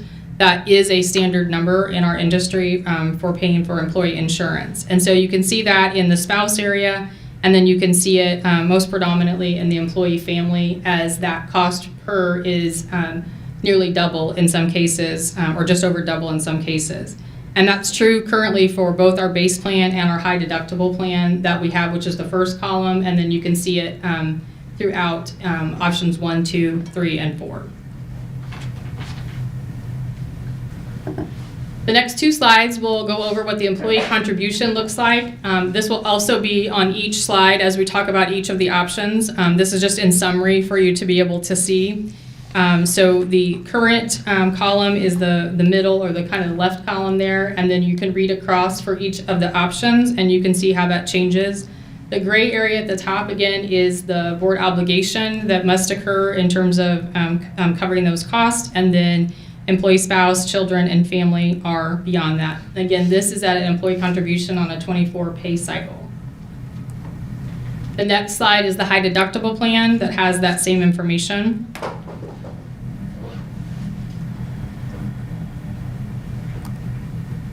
And now we'll begin to review each of the options. So here's a quick overview. The first option is no plan design change, except for any IRS changes that are part of high deductible.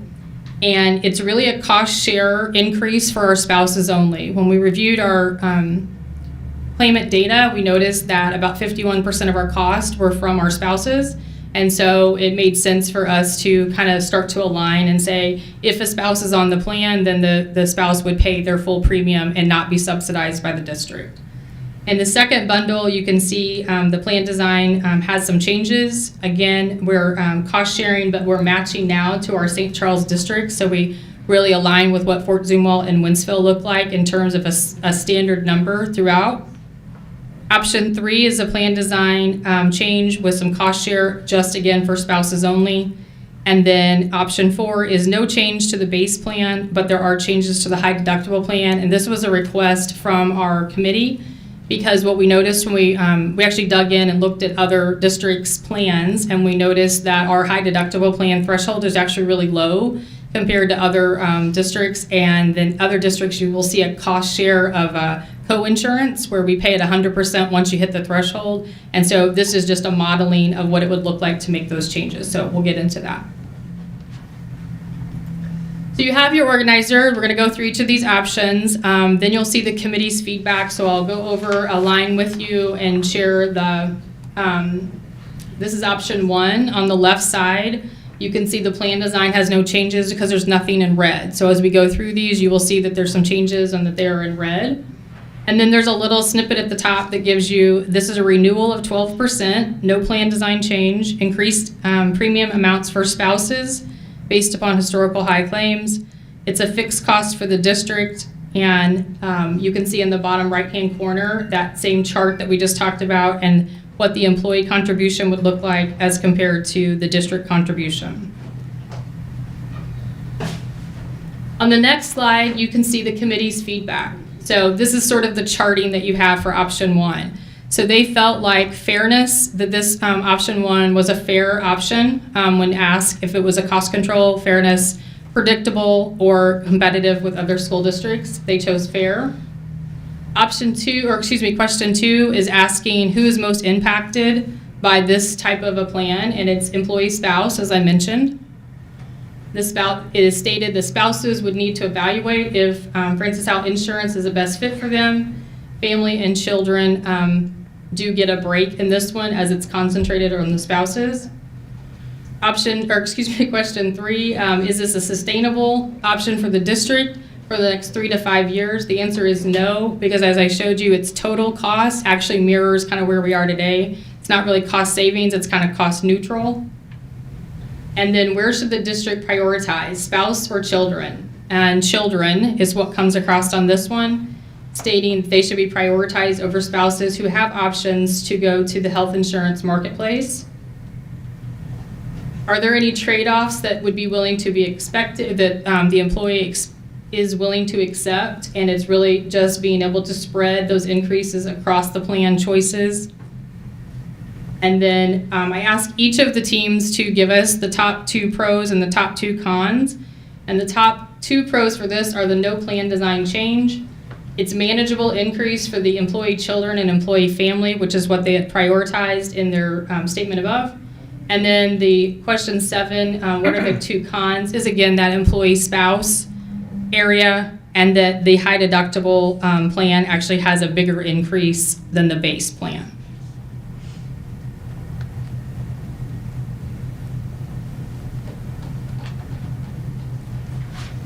As we move into option 2, you will start to see some red as the plan design changes have occurred.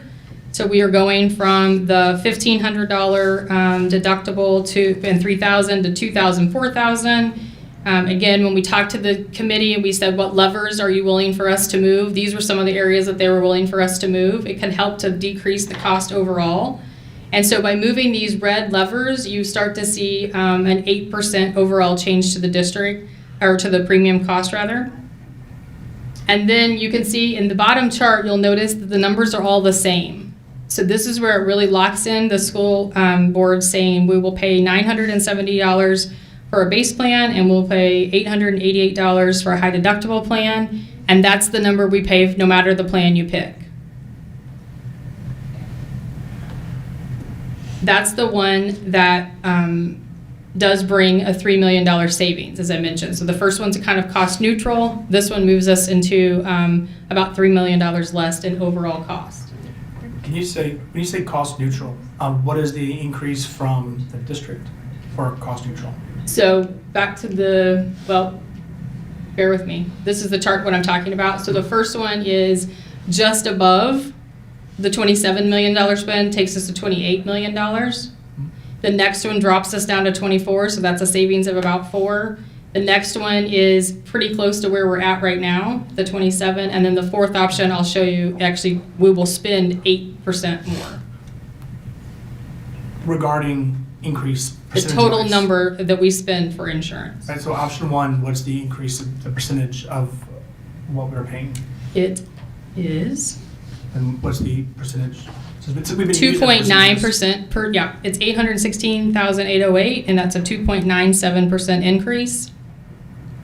Option 2 is $2.9 million decrease, or a decrease of 10%. Option 3 is a decrease of $87,000, or a negative 0.32% change. And then option 4 is spending $2.1 million, or a 7.95% increase. Yes, I'm going to go back to option 2 comments. Option 2 comments, when reviewed, it is a cost saving measure. It is a cost control measure for the district. When asked who's most impacted, this is mostly impacting the employee family group. And it was stated that this increase does not align with the raises that were provided to employees. Question 3, it asked if this is sustainable, and the response is for the district budget, yes. Unknown state funds can hurt our outlook, and for families, no. Inflation is higher than our raises. Question 4, do we prioritize spouses over children? Children was the response.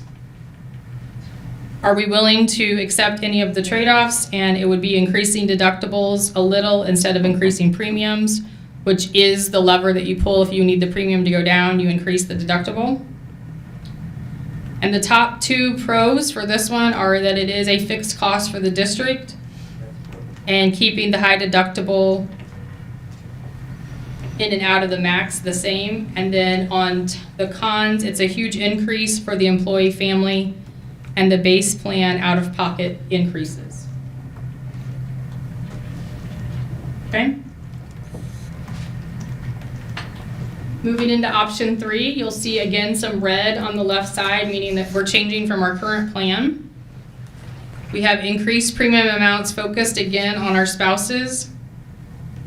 And then we have, again, fixed cost for the district contribution for this plan.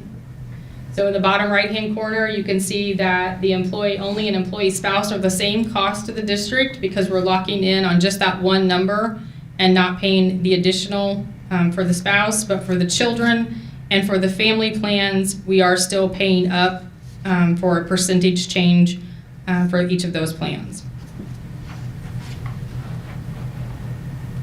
The committee's feedback for this one is, again, this is a cost control measure. This is, the spouses are costing the most money, so the plan is controlling that cost. Question 2 is talking about that it is the employee spouse group that is the most affected, but again stated that they could go to health insurance marketplace in order to seek other lower funding or lower premiums. In question 3, there was not an answer provided on this one. Question 4, they prioritize children over spouses. Question 5, again, accepting premium over deductible. And then the top 2 pros for this are having still having 2 plans, and the employee base plan does not increase as much. And then the top 2 cons are still the increased cost to employee child and increased cost for the high deductible plan.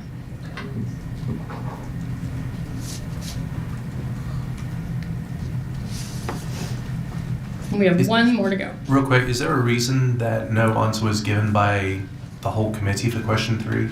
I just collected the papers back, and when I typed them up, there was no answer provided. What would that suggest to you that? It wasn't the whole committee, each there's subgroups of the. I had 4 people subgroups. per option reviewing that option. So that subgroup just didn't get to, either Just didn't have didn't time answer. or didn't have an answer for that, I guess. So I think we asked, like, are you talking about, is it sustainable for, sorry, it was my group, do you want me to? Yeah, we did, we Like, couldn't come to an agreement. I don't right, think. Okay. yeah. It was just like, are you talking about sustainable for the district, sustainable for the employee? Because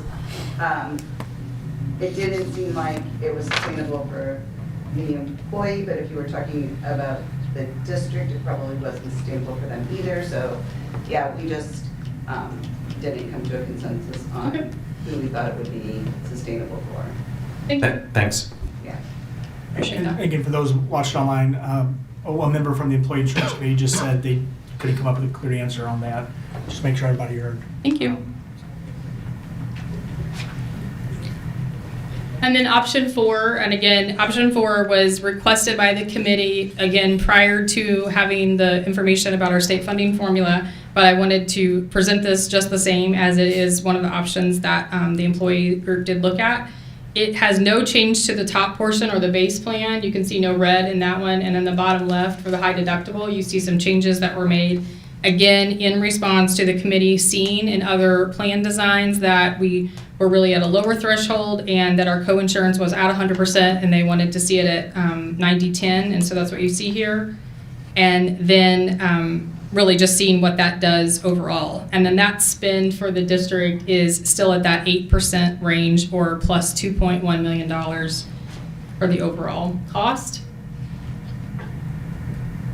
And the feedback from option 4 is competitive with other school districts-ish, compares favorably to Fort Zumwalt and Winsville, not as much to the base plan, except family, high deductible, yes for, except for spouse. Their response in the question of who's most impacted really just called out each of the areas. So it said good, of course, for employees because they would still be free. Employee spouse, it seems unfair. Employee children, it seems very beneficial. And employee family, most advantageous or beneficial for this particular plan. Question 3 in regards to sustainability, no movement off of the high deductible and base due to the co-insurance. Does not limit the future liability of the district, unlike Port Zumwalt, and Winsville. Again, choosing children over spouses. And then this one did mention working with those that might be Medicare eligible to determine if they should be on the plan or if that's Medicare is a better option for them.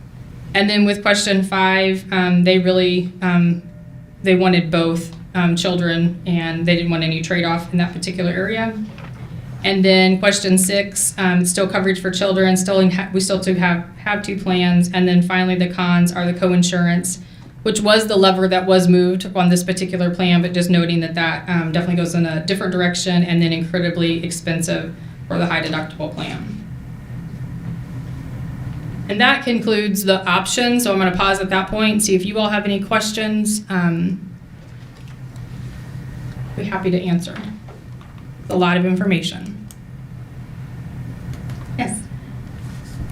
So with the spouse option, is it all spouses? We're just going to assume that we're just going to make everybody pay more for all spouses? Or is it going to be considered that the spouse is either unemployed, so they don't have access to insurance, or are they self-employed and they don't have insurance for themselves?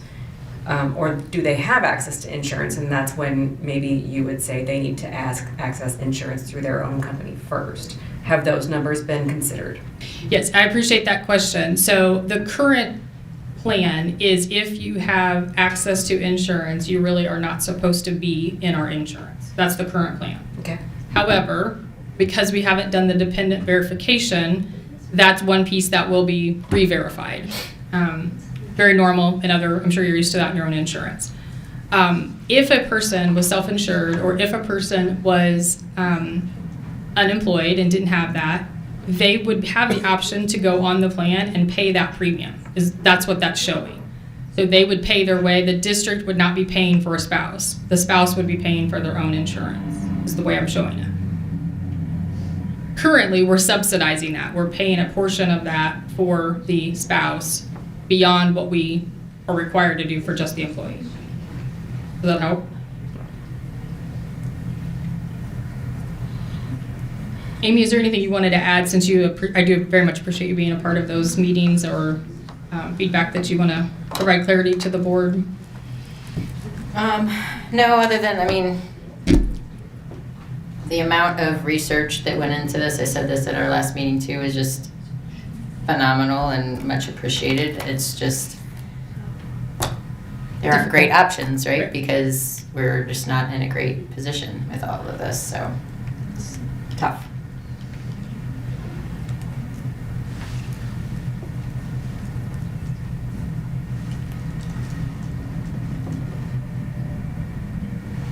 Okay, I'm gonna go on. No, actually, I'm not okay, because I hate these numbers, and the numbers, I mean, and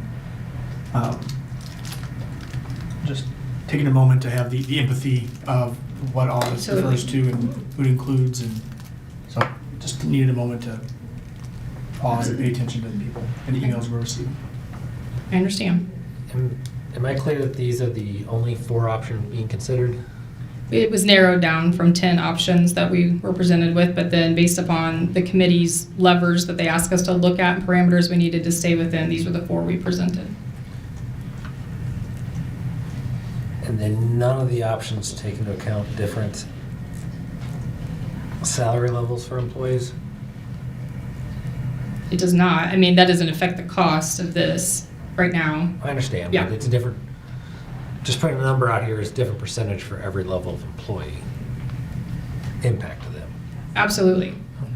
Absolutely. I know many employers tier employee contributions based on salary income. I'm not familiar with that, so yeah, that's something, I haven't seen that in the school industry. Maybe it's different in private or, public industries.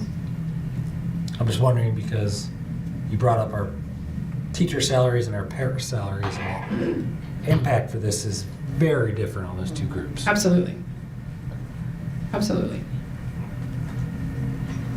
Yes. So speaking to more to what Kevin is saying, I understand that education is not healthcare, and especially the private sector of healthcare.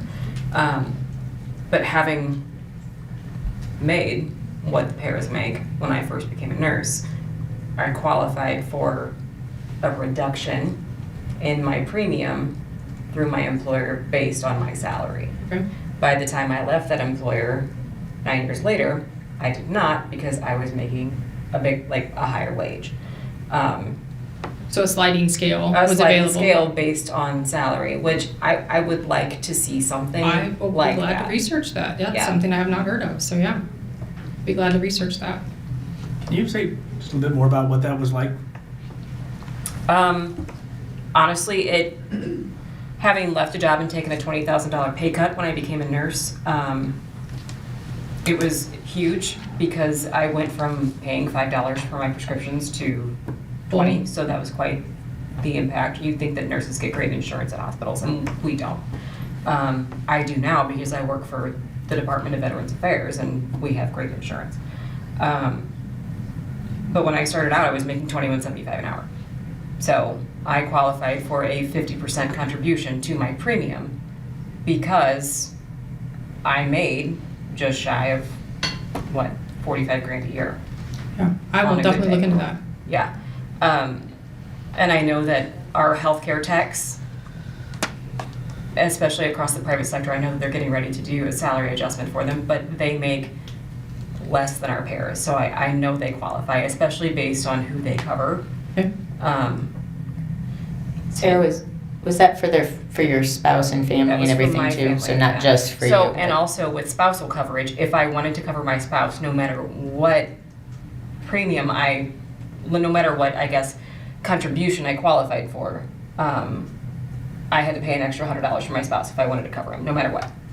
And I felt like that was fair because he had access to employee coverage that he did not have to pay for at all out of his salary, much like our base plan. Okay. So I think that would be an option as far as the sliding scale goes, and I think it would be more cognizant of salaries.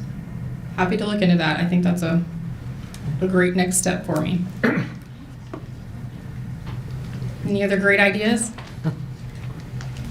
Things that you see in your world, way that insurance is done? I mean, I think that's a good perspective to share a light on. So do employees that don't need insurance at all, do they get any benefit back? No, they would just opt out. I'm just wondering. Like if I were covered on my spouse's? Yeah, I'm just wondering if more would move to another plan if you gave them an incentive to do that. I don't know. I don't know what that would look like. I know right now it would just be an opt-out, and so we would just not be paying that amount. What I'm familiar with in a surrounding school district is they will pay bus drivers, I think, an hourly amount to, if they don't take the insurance, and that may be kind of where you're talking about, and then they get $2 more an hour, or whatever the trade is, and that's another thing. We also see at Rockwood School District, I think it is, that they have a different plan for their bus drivers. So certain groups of the employees are on a different structure. So they have like it's a worse plan, no other way of saying it, but currently we have the same, this is for everybody right now. Right. So those are a couple options we can look into.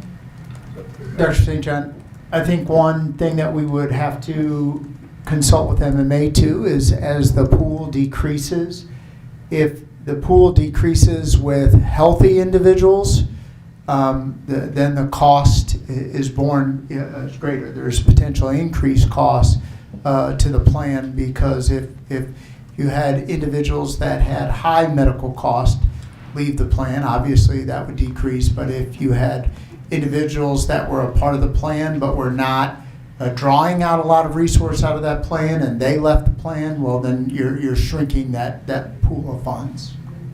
And I'm sure MMA could give us some advice on that. If you go to the chart for fund balance by year, it shows, 28 were negative. Of the 4 options, there's only one that actually reduces cost, basically. Correct. The one is a very nominal. So 3 of the 4 will have us go to the negative fund balance. Well, 3 was like a .32. It's basically Yeah. the same. Yeah. The same amount. Yes, there is only one that shows you a dramatic difference. Is that what you're asking? And that's option 2. I'm just looking at this chart. That chart is what when I'm talking about this particular monthly update each month that I bring to you, and I'm telling you that middle number right there, that 6 million, is supposed to be 7.5 million, but we're spending the money faster than we've ever put it in. And so the district has to then put more money in and raise that total again. And so we may end up closer to 28 million this year at the end. By the time we see these claims, we get high cost claims that are getting ready to hit the account, and that's how we start to manage if we need to cover it. But So 3 of the 4 options are at or higher than that. because the insurance went up 12.5%. Yeah. Yes. But we mitigated some of those by changing some of the levers. Of the 4 options as they are currently presented, one of the options is a reduction in the amount of money the district pays towards health insurance. The other 3 would still be deficit spending. Is that what? We would still deficit spend. That bottom line that's currently $9.8 million, it has the 8% increase in it. And so if you were to choose one that brings us less, we're spending less, then that bottom line deficit would change. So I will bring to you those finalized budget numbers. As you start making decisions on what we're going to spend on these things, then we will then update that chart. Tomorrow at 6 p.m. we'll have the final budget signed. Next Friday we'll have the final legislator signed. And so then Julie and I will finalize the final budget as we know it, and we'll bring it to you. But this is a second largest expenditure. So when you make the decision by May 21st, that informs what I bring to you on June 4th. Correct. When are we voting on this? May 21st. So how much time would your department need? So Sarah brought up something that you said you were going to look into. I have a couple of things that I wanted to just point out. How much time does your department need to get that information together to present to us so we can make an informed decision, as well as ask various groups what their opinion is in time to vote on it at the next board meeting? If it's something that we absolutely needed more time on, you could wait and vote on June 4th. So depending on how fast I can get the type of information that we just discussed, and then how we could remodel it and present what would be considered the 5th option at that point, I guess. I can't tell you how long that's going to take. I'll squeeze it into all the time I have available and get it done as fast as possible, but that would just be information that we would get back out to the committee, get back out to the board, just to keep everyone informed along the way. In that case, then, regardless of what we ask, I would ask the rest of the board's opinion on moving that vote to June 4th regardless, because this is a lot of information. You mentioned that a couple of times, and I don't think that the time that we have from now until the 21st is enough time for some of the proposed changes that we're going to potentially ask for, as well as us to absorb and speak to the various groups to make an informed decision. So I'll open it up to the rest of the board for that. What's the impact to waiting to June 4th? So what I would just ask of you is that what I bring to you on June the 4th, I would probably just keep the assumption of 8% in there, which is our highest option as it stands, and then we would be working something different and then you would get an informed update by the 2nd June board meeting, which is when you actually vote on the budget. 12%. So Option 1 is 12% for the district. it is not. That's what it says in June, 12%. No, it's 12% premium increase, but to the budget bottom line, it's 8%. Or option 4. Is that what you're saying? When you looked at the cost comparisons, like, right, the district was doing 12% option. For the premium. Mm-hmm. Yeah. But that doesn't equate to the total number overall. So, yeah, the number one option is plus $816,000 for the budget, which is a plus 2.97% increase. So before I ask my questions, do we want to discuss punting this to June the 4th? I don't know. I just want to add, Dr. St. John, statutorily, you have to have a finalized budget and a board-approved finalized budget for the 26-27 school year by? June 30th. Okay. Yep. And I can go with assumptions in there, that's what I'm saying. So if I don't know your answer and you haven't made a decision, I'm gonna leave in there and I'm gonna show deficit spending. Does that make sense? So no balanced budget. You would not have a balanced budget, you would have deficit spending budget. Correct. So I'll update the revenues as I know them, and then we'll finalize the salaries, because those haven't all been finally negotiated. And then we're finalizing numbers like utilities and department budgets and all the things and pieces that it takes to get to that. And I would just draw that to your attention when I present that budget and just say, this is where we were this day and this is what we decided. And if it improves, it improves. But it could also affect your decision on the debt service levy transfer, which is why I wanted you to hear that information in the same night. When I booked him to come here, I did not know that we were going to be negative 5.1 in state funding, which equaled then the 8.3. He was just explaining how we could get 5.5 more into the revenue. So yes, we could move this to June the 4th, but it's at the risk of voting on a non-balanced budget. Correct. Okay. Unless you told me to take it from other places, and at this point it would be people. Okay. So the common slash earthquake slash questions that I would have, and I want to kind of echo what Mrs. Grider said, that there's a lot of work put into this. Regardless of what the outcome is, clearly the research was done to give us a lot of information. So thank you to yourself, Mrs. Poggi, and the insurance team and the rest of the finance team. So thank you. With that said, I'm just going to pull the Band-Aid right off of the comment. There is no way that employees can afford this. I know that we're taking empathy out. Sorry, we need to be empathetic, but this is a financial decision. The financial and logical thinking behind this is that employees will leave. A para making between $17 and $21 is going to take home between $250, $400 each paycheck if they have a family plan. That para is going to be employed in multiple places just to make ends meet. So option 2 for me is a non-starter. I know it saves the district a lot of money, but there's no way we can expect our employees to foot the bill for that. So these are some ideas and thoughts that I had. You can tell me if these are just not well thought out. The rest of the board can kind of chime in if they see fit. But my first question is, how many years have we been subsidizing spouses and dependents in the same way that we have? 30 plus. Okay. Sorry, no, that was the audience. So. Yeah, I mean, I would just say that we've been subsidizing the entire time. As an individual who's been a district employee for 21 years, a spouse who's in another school district.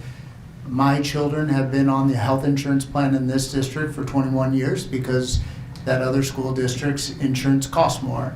Mm-hmm. And, with that rate being less here, that's why my kids have been on the plan here.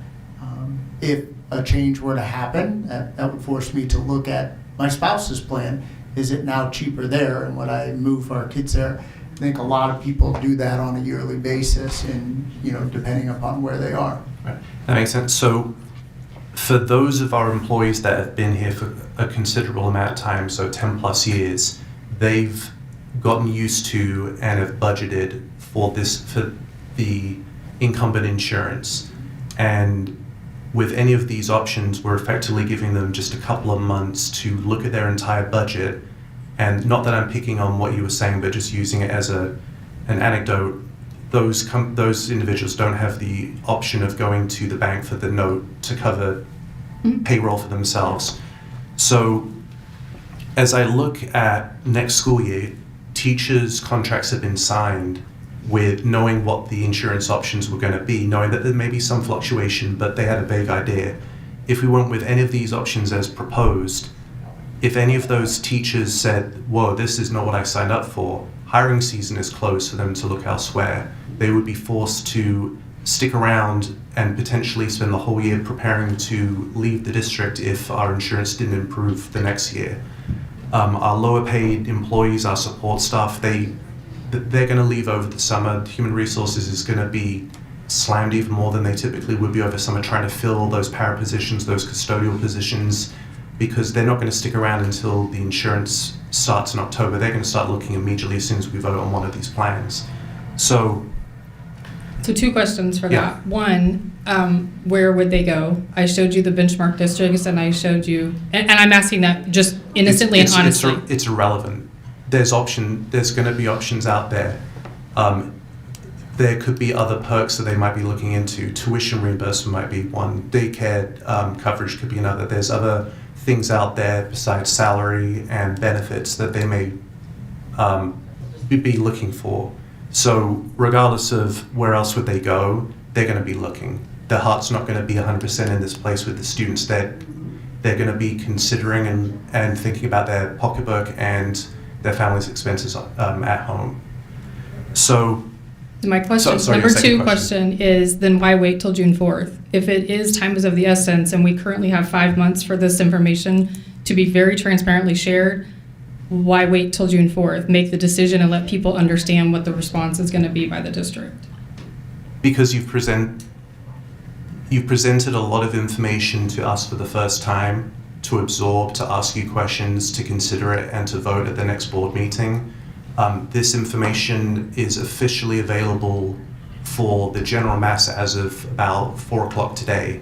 So with the exception of some of the insurance committee members sharing the information, correct me if I'm wrong, this information was only available to our employee base as of 4 o'clock today. Agreed.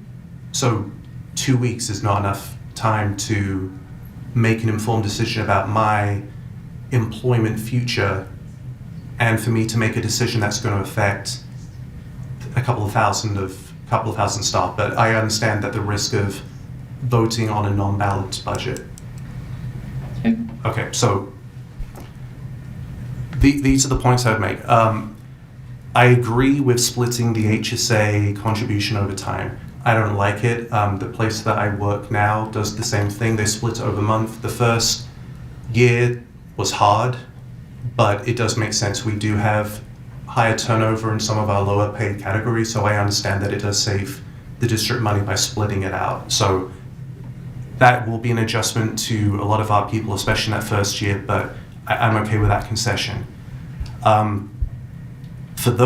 To my point that I made before about that, this has been something that people have planned on for 30 years, so people that have been here for 10 plus years saying spouse coverage is going to increase exponentially. I would like to see a phase out plan if that's what you're saying. If you're effectively saying we cannot afford to cover spouses anymore because of this is how much is in our fund balance or our bank account for health insurance, I understand, I've seen the numbers, but there needs to be a phase out or a slow increase in the premiums for the spouses before effectively cutting it off. Can I stop you at that just so I can help to clarify? So we're currently negative spending in this account, which means that we are negatively impacting the overall operating budget to subsidize this account because it doesn't have enough money in it. The decisions that you're asking me to review are only going to go in that same direction. I know. Which is only going to create a negative flow into the fund balance, which pays our salaries and benefits. I know, and I'm not saying that these are things that, hey, this is what I'm going to vote on. These are just thoughts that I'm bringing up. So if you want to present the numbers, then it allows us to have a more informed decision. But having a phase out allows us to give our employees time to look at other options instead of making a decision open enrollment, which begins what date? October. The open enrollment. In the summer. August. Yeah, so very little time to make a decision that's going to affect you for the year. If you truly feel that spousal independent coverage is going to cripple us, I don't like it because there's a lot of reason that people would work in the district. I would consider a grandfathered option for current employees, and new employees are told, unfortunately, we cannot cover it. It's employee only. It sucks, but if that's what you're telling us, then that would be one option to consider. I know that you are doing the dependent and spousal audit. I don't know how feasible this would be, but signing on a piece of paper, I affirm that my spouse doesn't have any other forms of insurance. If it was in the open enrollment to say to the employees, your spouse needs to get something from their employer on letterhead that says this spouse is ineligible for health insurance, then that would allow you to see if there's people on the plan that shouldn't be. If you're unemployed, if you're retired, I don't know what tax form would show you that information, but a marriage certificate just tells you that they're married. It doesn't tell you whether they are eligible or ineligible for health insurance where they work. Again, this is something that is unique and unusual for this district. It is not unique and unusual across other systems. And so we're really just bringing it to industry standard. We're using taxpayer dollars to pay for all of this stuff. We should be vetting just the same as we vet every student that enrolls in our district, that they live in our district and the right people are enrolling them. No different. So we're not asking anything above and beyond what's a very normal practice when you enroll for insurance. Correct, but we've been offering this type of insurance for 30 years. So if there is a chance that we could keep it in some way to continue offering somewhat affordable spousal independent coverage, then this would be a good step to make sure that only the people that should be on our insurance are. But if we're reading between the lines and saying we cannot sustain spousal independent coverage any longer, then it's a moot point at that point, and we may as well just call it what it is. We can't afford it, and there needs to be a deadline, but 3 months to August to August is not enough time to make that decision. Director Adams, I think the question I'm understanding you to ask there is the proof of insurability. And part of our plan, we will be having a third-party provider that will be requiring that proof of insurability, whether it's for children or whether it's for spouse, to verify that all individuals should be on the plan or not on the plan. That is a part of this plan moving forward. So how would that look like? So I'm an employee and I come in and I say I want to get my spouse on the plan. What would be the steps to? Yeah, so that company would require certain documentation to be provided. It might be tax documents, it might be a marriage certificate, it might be birth certificates of children so that you have the corresponding ages of those kiddos. A child I think ages out at 26.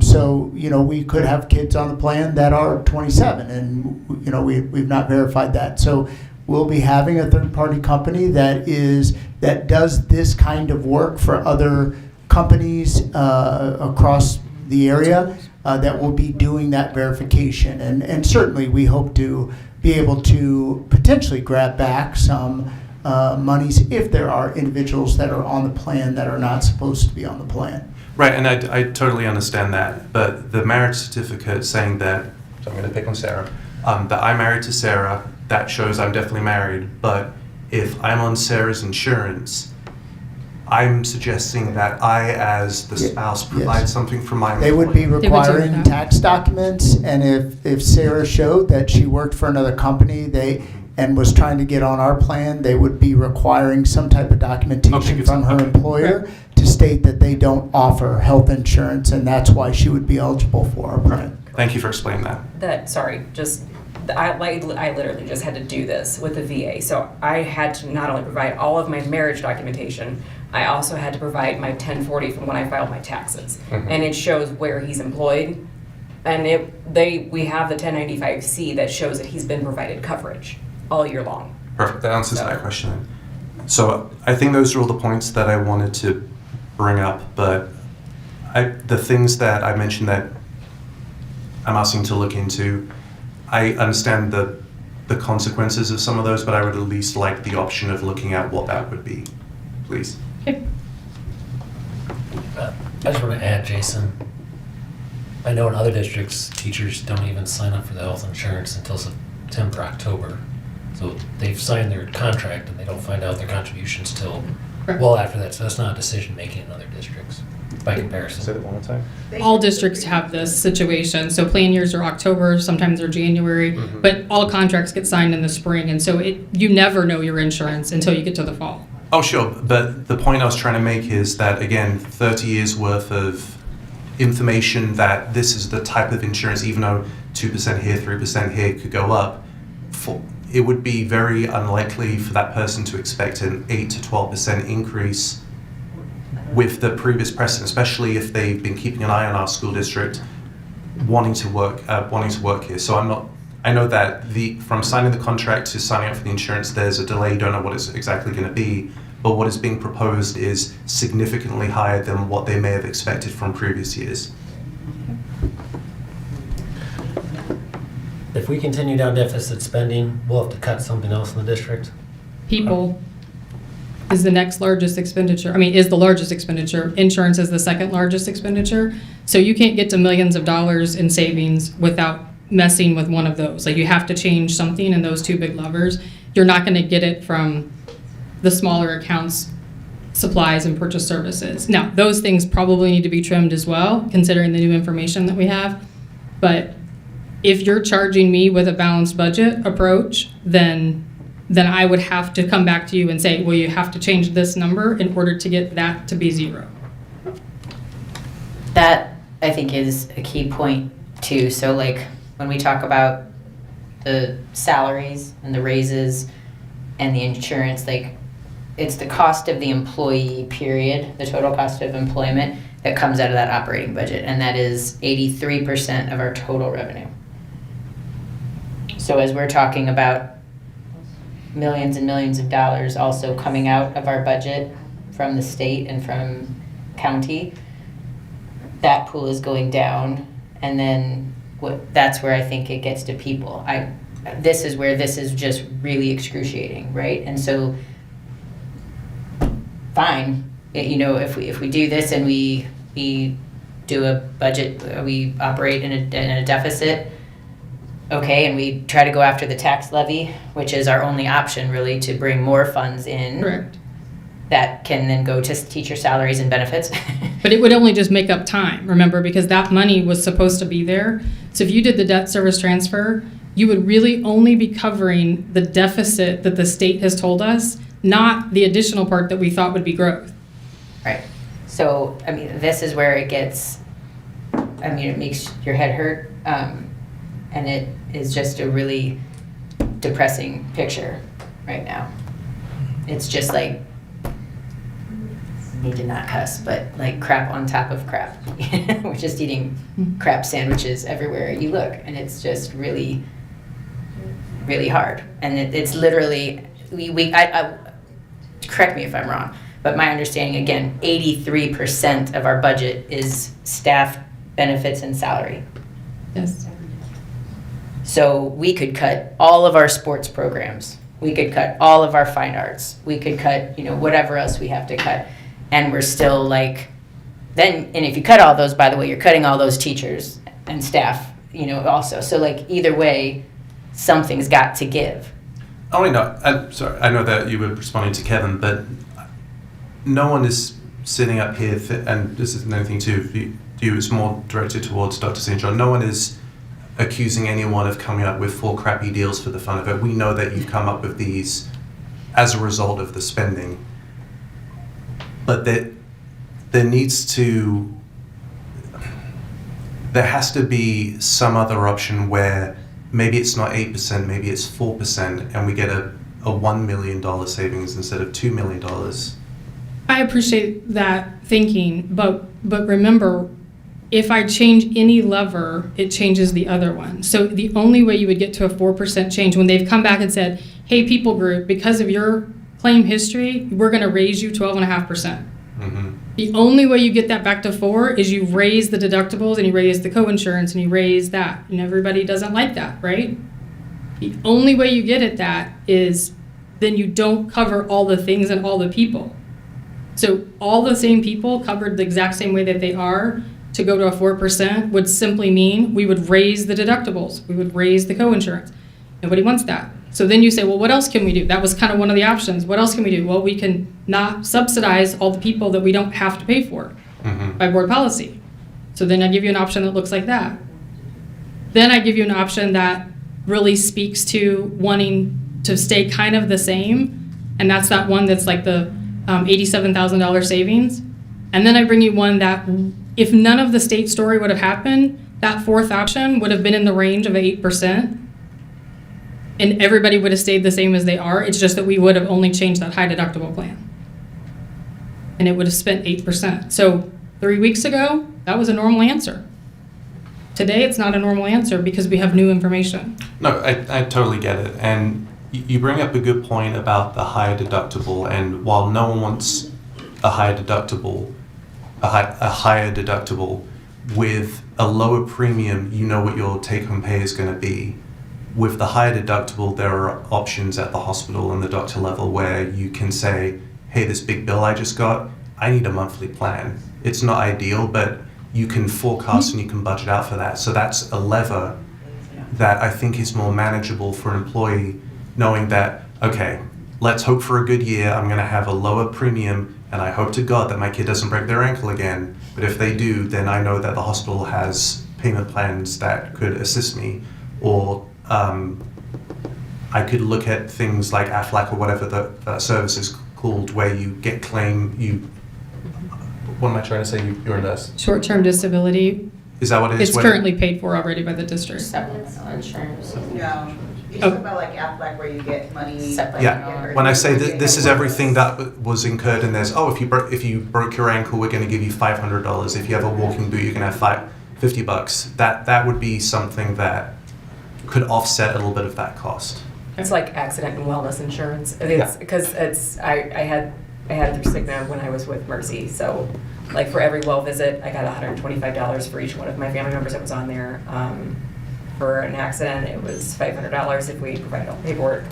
Hospital stay was $250 a night. So I mean, it helps a little bit. It helped a lot.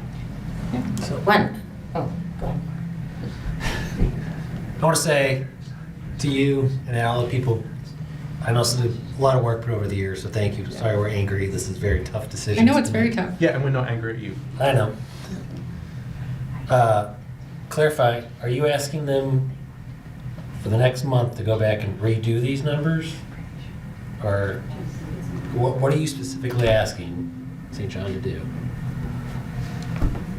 Thank you, Kevin. All right.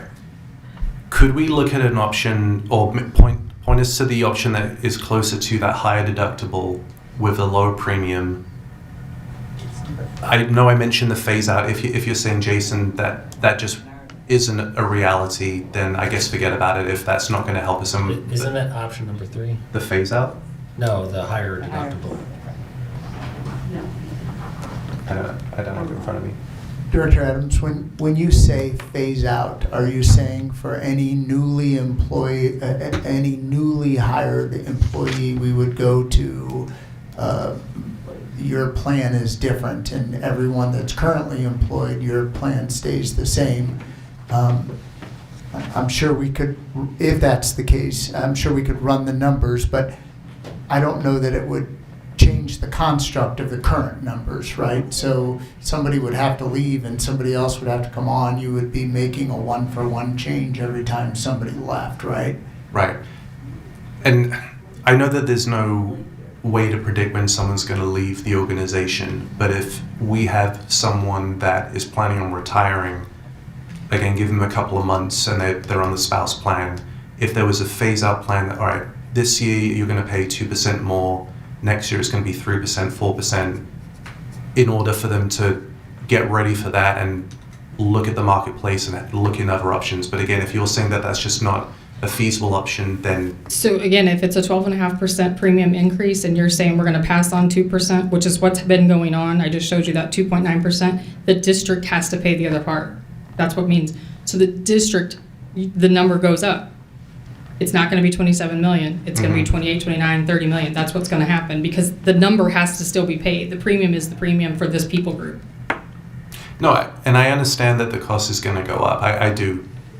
But I'm also thinking of those very highly experienced and long-term people that may, I won't say they will, but they may leave.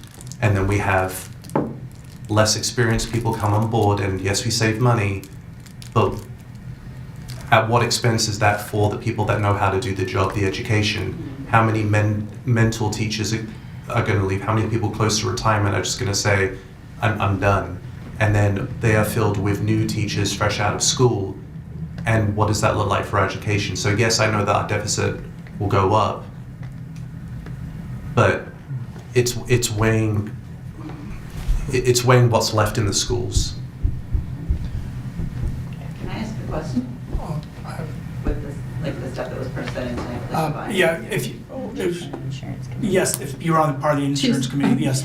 Yep. Yeah, I said you are, I wasn't asking are you, I said you are part of it. Yes, I am. So we looked at the bond issues and everything that was happening tonight. So to offset, like maybe some of the things that Jason's talking about, how about we don't move $5 million to the capital fund this year, and we leave that for our employees? And then we take what's gonna happen with the bond issue to make up that gap when we get that money. That's gonna be $5 million to fill some of this, instead of moving it to our capital fund. I would just also add, I think it feels like sometimes we're making decisions in isolation, and I feel like this is a decision around insurance, which is very, very important to our employees. But I will also remind you the story that I shared with you during the staffing plan, that we have heard from our staff that they don't have enough time to do their work, that their class sizes need to be lower, that there is support differently for our employees other than just insurance that we haven't been able to provide. When we went through the staffing plan, we held 6, maybe 7 positions through the district, hoping that we would be able to fill them later. But I shared with you that, we asked for almost 33 additional positions to support our students and our teachers, to find time to support kids, to do different things. And so none of that, the cost of that, those 33 positions, or what that does to provide work-life balance to our teachers, retention to our teachers, attracting teachers, isn't part of this particular conversation. And so if we don't make any changes to this plan, if we don't make then we know that we're not going to add staff. We know that we're not going to find time for our teachers. We know that we're not going to be able to reduce class sizes, not with the state of the budget that Amy St. John has shared with us today. So I understand we're pulling levers within the health insurance now to think about this cost, but I also just from, as I think about staffing plan part 2 and bringing that to you in June, is it going to be status quo? Clearly, I'm feeling like we're not going to have the option to add back those 6 positions at a tune of $1 million, and there were 33 positions that we talked about that were $2.4 million. And so we're not able to support our staff in that way if we don't make any other changes either. So I just hope we're thinking about all of those priorities when we're thinking about the decisions in this particular lane. But our teachers are also gonna have to get, and our parents especially, are gonna have to get a part-time job to make another $600 a month, which is not gonna add to their work-life balance. So that's why I'm just saying, if we free up some of those funds to ease them into this, maybe they won't have to get a second or some more people third jobs. So. And I appreciate it. I'm thankful. I want to grab a couple of facts that I think we're kind of circling around, but just want to maybe share it out loud. One of the facts is just that we're struggling with this topic because we care about the people.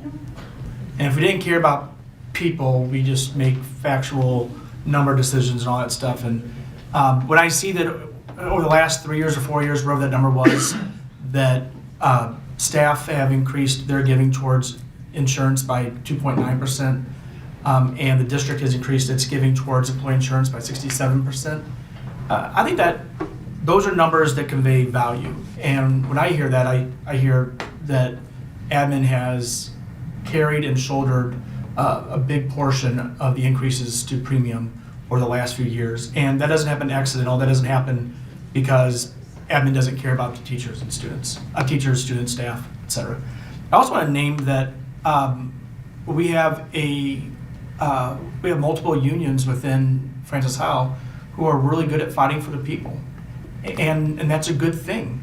It's a good thing to be wanting the absolute best for your teachers, your staff, your bus drivers, and we celebrate that. Like that is a good thing, right? And so we have this moment where there's care towards staff and teachers, and there's fighting for staff and teachers, and then you have this big old pile of garbage that we are given by the state and the federal.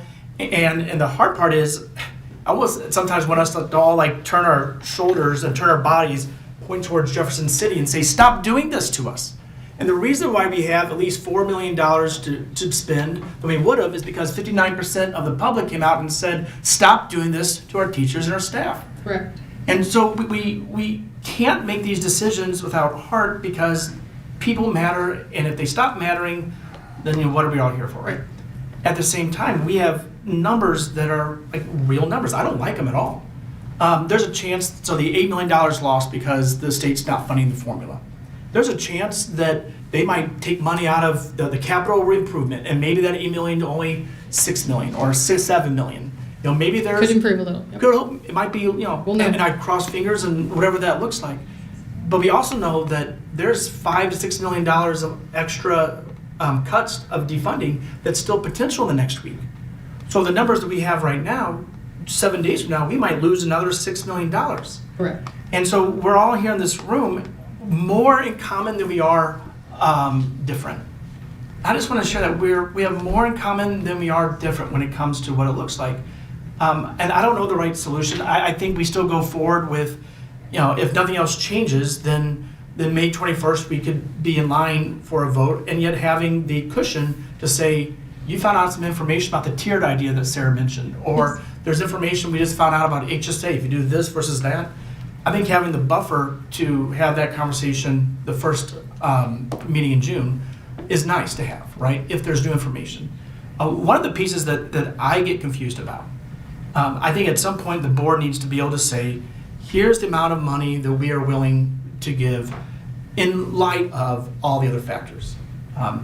Me personally, one of my values is I want our employee insurance to be a tool for recruiting and retaining staff. I think that's a good piece. My another value that I'm wrestling with also is I don't want to make decisions right now that puts us in jeopardy of having to freeze raises or deny steps, because that causes people to leave too. And when I see the 20%, the low water mark for the district is around September, right? Mm-hmm. So the 20% mark that was in June was not the low water mark. Low water mark would have been a few months earlier. If you look at any one of our paychecks or our checking accounts, there's a high water mark when we get paid. But that's not how much money we have, because all the different costs that you spend throughout the month haven't been included yet. So to judge our decision based upon a high water mark of the year isn't accurate, because it's like assuming that we have the wealth we have whenever we get paychecks and we haven't spent the 30 days worth of all the different utilities, etc. I am interested in a plan that allows us to still say we're better than the people around us. Partly, I get a little competitive, and I want to make sure we're better than the people around us. And I want to make sure there's a plan that allows us to have 2.7 months or so of reserves, so that we aren't in danger of really damaging our teachers and staff, where they can have a possibility of all their costs going up and no 3% increase or 4% or 5% increase.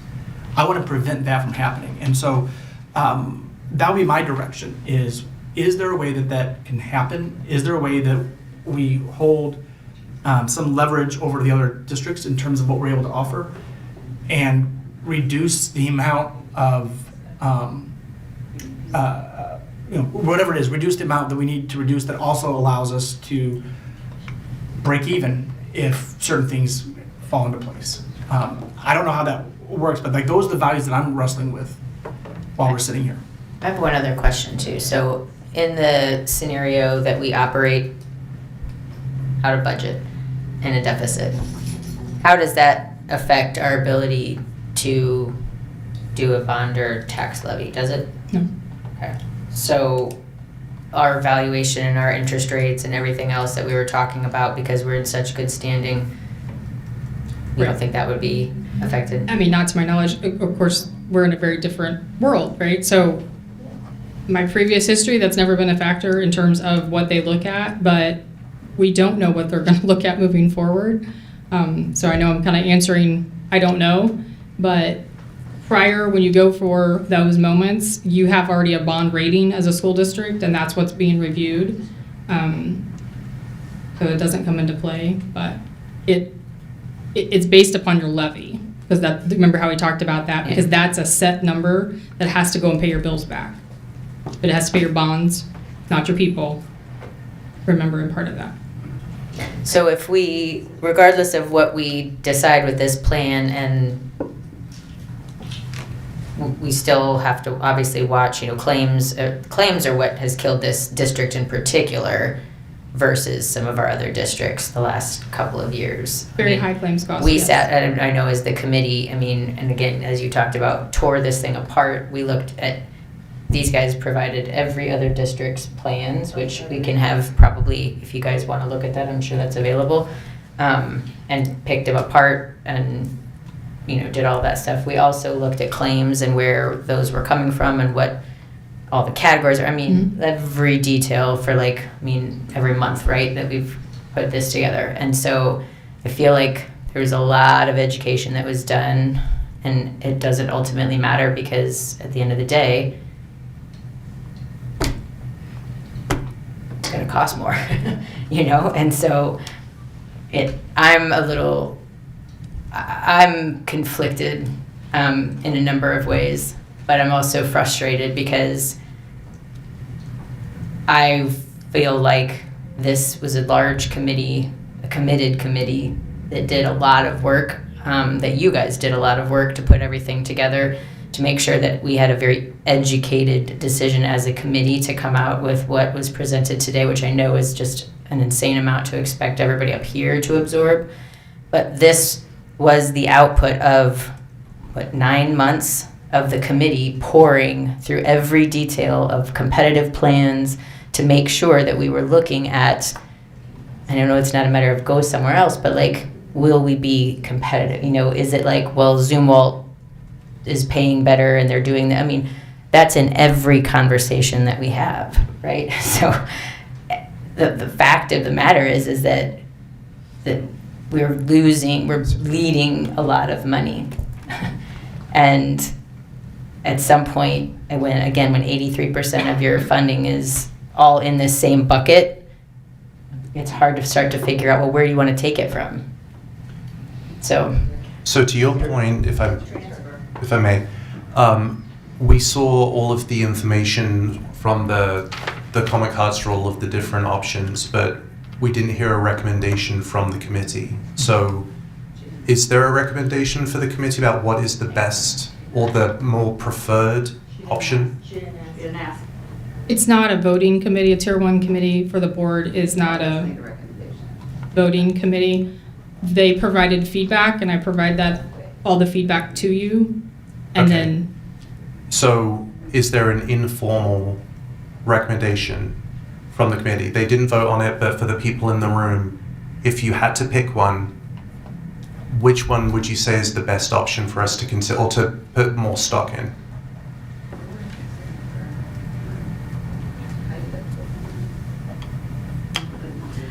And it's because of the way the questions are asked. It's like Bob. And I know that President Blair mentioned that for people at home, so if it's appropriate, do you want to come up to the microphone so people at home can hear? We need to keep it the way it is right here, but I would like to hear, he asked a question. So here's my fear about raising the high deductible plan too much before is the well, too many people transfer back to the base plan, and that will tilt the expenditures for the district too. And I've asked multiple times to get that information of what it would cost the district if we had a majority of people transfer from high deductible to the base plan, and I've not been able to get that information. So because that is my fear with plan 4 with upping the high deductible plan. I just don't know if that's really going to be cost saving for the district if we have everybody stop doing, well, not everybody, but a lot of people stop doing the high deductible plan, especially if we're going to not give them the HSA funds up front and we're going to divvy those out. We're going to cut the retiring teachers 3 months so they don't even get the full HSA funds. Right. And then, so we're going to have those, if you're in your last year, you're not going to take that because you're going to lose, you're not going to get the full $1,000, you're only going to get So, yeah, right? And so we're gonna have people that switch back, and that plan is a higher cost to the district in premiums, especially for those people that don't use it, like those people that do the high deductible plan and then don't do a lot of things, right, get a lot of services or anything. That doesn't cost the district as much as the people that are on the base plans, that premium is higher. And so that's gonna be a higher impact to the district. That's what worries me about 4, especially since I've not been able to get an answer to my question. I appreciate the question, Francine, but it would all be speculation. So what I would do is I would take those 4,000 number, and I would, do you want me to shift 100, shift 400, shift 500? Like I would shift the numbers and I could recalculate, but that's all speculation. So that there's not a number that we're withholding from you. It's a number that doesn't exist. Well, I mean, it would give us some idea though, right? Like we know when we started offering the high deductible plan, if we go back and look at that and say, like, okay, now we're gonna do the high deductible, how many people went from the base plan to the high deductible plan? So, And so then we can go back, like, you could estimate going backwards that okay. way. But no, I appreciate it. And so I would say, if there are questions that people don't feel like have been answered, I mean, if you want to ask it in an email and copy me and board members like Jason, I mean, if there's questions that you have that you just didn't think about asking tonight, I've experienced, an interest in making sure they provide as much information as possible. So feel free to email Mark Delaney, Dr. Amy St. John, CC me, and love to be able to hear those questions as well. Mark Delaney. Director Buller, I just want to add, just for clarity, I know there's a lot of conversation around Jeff City and there's a lot of things going on in Jeff City, but I think it's also important that this board and this community realize that we have the lowest tax levy in all of St. Charles County. We have the highest insurance plan in all of St. Charles County. We have some of the highest salaries in St. Charles County. Those are all competing kinds of factions, right? And so I think those are also parts of the challenges. So yes, what's going on in Jeff City certainly has an impact. Some of the decisions made in Jeff City are made because of an economy that is beginning to slow down. And so there's less general revenue to send to districts. All of that is relative to our decision.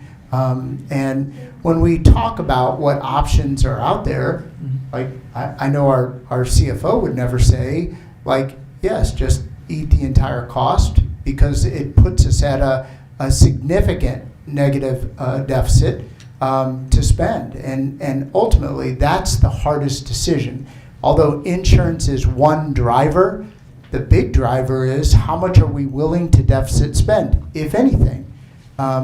Even the projection from day one, from when this board, previous board to this board, you saw a negative projection that was going to happen. We were going to deficit spend next year. It's a lot less. $1 million of deficit spending feels very different to me than $9 million of deficit spending. $1 million of deficit spending in 1 year still allows you to potentially provide for a pay raise the following year. $9 million changes your doesn't necessarily say there's no pay raise, but it certainly changes your projections for future very, very quickly. And I think that's the hard part, is there's so many different levers here. And if you move one, it may impact some, but it may not impact enough. And it's hard to create a total projection. And what we're focused on right now is one lever of multiple levers, and that's our health insurance. And difficult decisions are going to have to be made. So I had a question in terms of like how to solve, right? So just throwing the numbers that kind of were the numbers that were started with. The idea of, let's say it's 12.5% increase in premiums and costs, and the admin start off the idea that we would pay 8%, and then the teachers and staff, they would take care of the other 4.5%. And then all these different plans show up, like this plan is a bit better if you have a spouse, and this plan is a bit better if you have kids, and this plan is a bit better if you like high deductible, this plan might be better for paras versus teachers and all that. At some point, it seemed as if the board is more responsible to say, what's the amount of deficit spending that we believe is responsible. Whatever that number is, we might have different numbers, but the idea of, let's say the whole 8%, 4.5%, I feel like there's some value in having the teachers and staff and say, can you come up with the other 4.5% however you want to? Like, do you want to keep the plan the way it is and, change the premium or increase the deductible, or do you want to do it where it's currently shaped the way it is now, or do you want to, move more towards this direction or that direction? And so, is it possible where a solution exists where the board identifies, what that line is that we believe we have to be drawn, thinking of not only present teachers but future teachers, and then giving teachers and staff the autonomy and say, in fact, we want to do more of this, or like hodgepodge it. Is that ever possible? Is that something that exists as a realistic version? In other words, we draw the line. I mean, this is how much we can afford. Again, we'll have that conversation.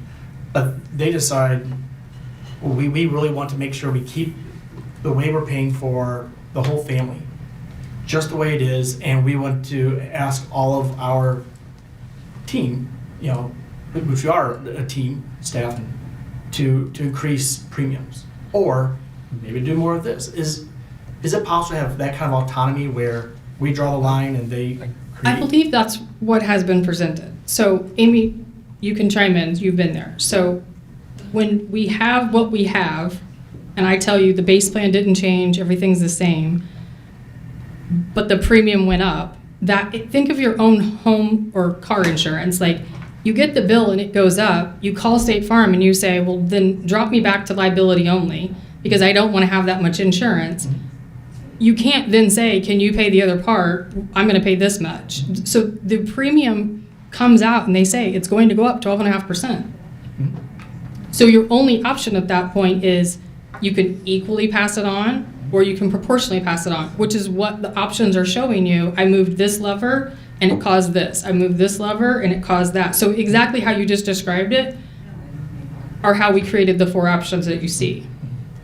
I guess, Stephen, I'd ask, when you say they would choose, who's they? We have multiple unions, multiple groups, different levels. Yes. So who gets the most say on that? Well, that ultimately would be, if it's possible, that's ultimately a conversation that others would have. Okay. And again, I think part of it is, I don't know, because I just didn't know if there's a way to say, if the teachers and staff are saying, we want to make sure that holding this plan that is a certain shape for spouses and children is so important, then we're willing to hold that and then change other things. Or is it the premiums are the most important and therefore... That's what the committee has done for the last 9 months. That's what we did for 9 months. I mean, literally, that's what the committee made the decisions on which levers to pull, and not changing the coverage was like their number one thing, right? If I remember, we're like, don't change what's covered. So we showed the same coverage, and it has to change the premium. If you So don't then change you the had other coverage, you levers. have to change the premium. If you want to change, if you want to keep the premium closer to where it's at, then you have to change the plan. They have inverse relationships, and so you pick a plan, and then we figure out how much deficit spending we want to do. That's kind of where we are. That's what it sounds like. That's where I'm at. I mean, option 2 is a non-starter. I can't do it because knowing that our paras would bring home between what at most. $250, $400. Okay, so less than $1,000 a month. I can't knowingly. With families, the ones on the family plan. The ones on the family plan, but that's what I mean is that I can't knowingly support a decision like that because it would force those families on to benefits like SNAP. And knowing how they've been treated over the last few years and how that's been used as a pawn lately in our federal budget, I can't do that in good conscience. Yeah. I know there's a hand up, but usually we don't have any interaction with the crowd, so I just want to hold on. I'm on the committee. Caitlin's on the committee. She is. Yes, I just, okay. I just want to throw out a question. One of our pillars is recruiting and retaining. If we go up a lot, we're losing the retaining part. How are we going to focus on the recruiting? Because we're going to have the same issue of people saying, oh, I'll come into the district and still spend all this extra money that I can't afford. That's the word. That's all I want you to think I about. appreciate that. Thank you for sharing that. For those watching online, the question was, if one of our pillars is to retain and recruit staff, is there a decision that we're talking about that blocks our ability to do that? And that's a great question. I know there's a pillar that's also like being financially responsible, and so what does that look like? And I don't know. But you're right to ask that question. I think that question. I think it's a fair question. Really valid I think question. we would have to ask our benchmarks how they recruit and retain, because they're not providing that same level of insurance coverage. And I'm sure Zumwalt is hiring 100 teachers this year. And so we might have to pick different strategies. But we'd have to look into what they do to recruit and retain people. Gotcha. So we are coming up across the 3-hour mark. I just have one more question. Somebody. Do we have one more question from the audience? Yeah. Have we looked at maybe just making a larger deductible for the spouse? Like, there's one deductible for the employee and the family, and there's another deductible for the spouse. So like I have a twin in the marketplace, and her deductible is twice mine. So if you made the spouse deductible more similar to the marketplace deductible, how much money would you, not the employee, not the children, Would that help but the us? spouse? Yeah. I don't know the answer, but I wrote it down. I'll look into it. Yeah, we can look into it.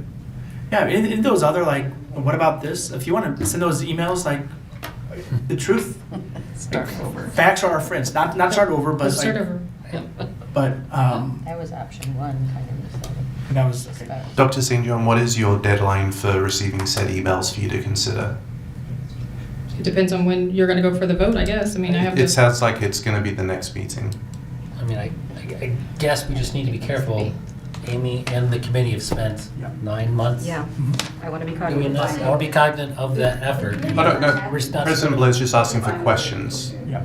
But like, I would say if all questions can be shared before next Monday, in terms of a question that might have something you want her to work on, give them a fighting chance to like get the answers before the 21st.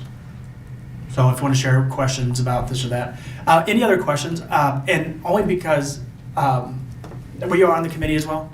Since this will be the last question from the audience, just for the sake of time. This is the last question from the audience in this format. Questions beyond after this format. I've been on the committee for several years, and from my memory, other than maybe last year, the committee has presented something, their recommendation to the board, and we did come to a conclusion, but it was presented to the board at that early June meeting, and I don't feel like it's always been at the May board, like, Might have rushed. it feels rushed. It usually goes to the board in June. There's just a confliction because the information I was provided is that it felt rushed last year and that there was needing more planning time. So that's why the planning time started in September, and that people didn't know what changes were going to occur, so that needed to go to the board sooner than later. Last year, the work session was on May 27th. And so purposely I put it on May the 7th so that it had more time for all of this discourse, so that no one felt blindsided and no one felt, change has to occur. We all know that in all the things that we're talking about. So the longer people have in order to have that conversation, the better. So that's, distinctly why I put it on this date, which is 20 days earlier than it was last year. It's more that we only met like 3 times last year, was the rush feeling, not that it went later to the board. It was just we only have like 3 meetings to talk about it. Well, That was the rush. So I hope you don't feel rushed is my point, because I feel like we have talked about it and talked about it and talked about it. It ultimately, as I said, we don't have to put it into the budget until the June 4th board meeting. And if I don't know the answer, I will show you deficit spending. that The- 8%. The reason, if all things were possible, to have it at the May 21st is that way you have 2 months to create what the budget is. So And the meeting, the communication. first Thursday of June, is be able to say, here's the budget, here's all the information, and then the board's able to ask questions just so that by the main June meeting, you can vote on it before the new calendar hits, right? You're right. So the reason for May 21st would be that the whole team knows what the plan is to create the budget on it. Correct. However, there is a cushion, and I appreciate us just needing the cushion. So we're. I have 2 more slides I need to just tell you because you will vote on please. something on May 21st because we have a renewal. So this is just real quick, the dependent audit, we've already talked about it. This will come to you for a vote in May 21st, and that's just for renewal of both the dental and flexible spending. And then this is our timeline for that dependent verification overlapping with open enrollment. So it will begin on July the 1st for that dependent coverage, and then it will actually go all the way until September 30th. So if for reason somebody had chosen that they wanted family coverage, but they had not proved that by that point, they would just revert to employee only. So we wouldn't cover it if we didn't have that verification. Does that make sense? So this will be overly communicated with our staff. Really, it started last week, and it'll just continue to share that information. And that is all. I appreciate it. Any final comments, board? You want more questions now? No. We got the questions. I just would like to thank Dr. St. John for all of the work that you've put in on all of this, because I know that this is not easy, and I like to thank the committee for putting all of your work and your time in this, because I know it is not easy. So, It's like the least enjoyable job in Yes. Missouri is CFO of a. it's like nobody says I want to be a trash man when I grow up. This is it. Oh, Lord. No. So any other questions, anything else? No, I want to again say thank you to Dr. Amy St. John. I appreciate you for being there, for your whole team, for the Employee Insurance Committee. We will think hard. I do want you all to pay attention that, sorry, you want to say anything else? Before you wrap up, I have a question, yeah.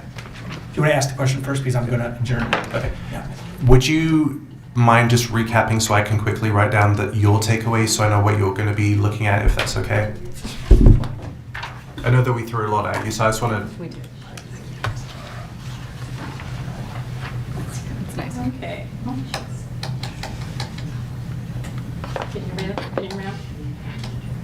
Can you hear you? Can you hear me now? Yes. Good job. Jason had asked for a phase-out plan, looking to see if that's a possibility. Asked for a grandfathered in option, basis, keeping everybody the same, but then current employees having a different option. I don't know if that's a possibility. Lowering the premium, raising the deductible, looking for something like a 4% premium change.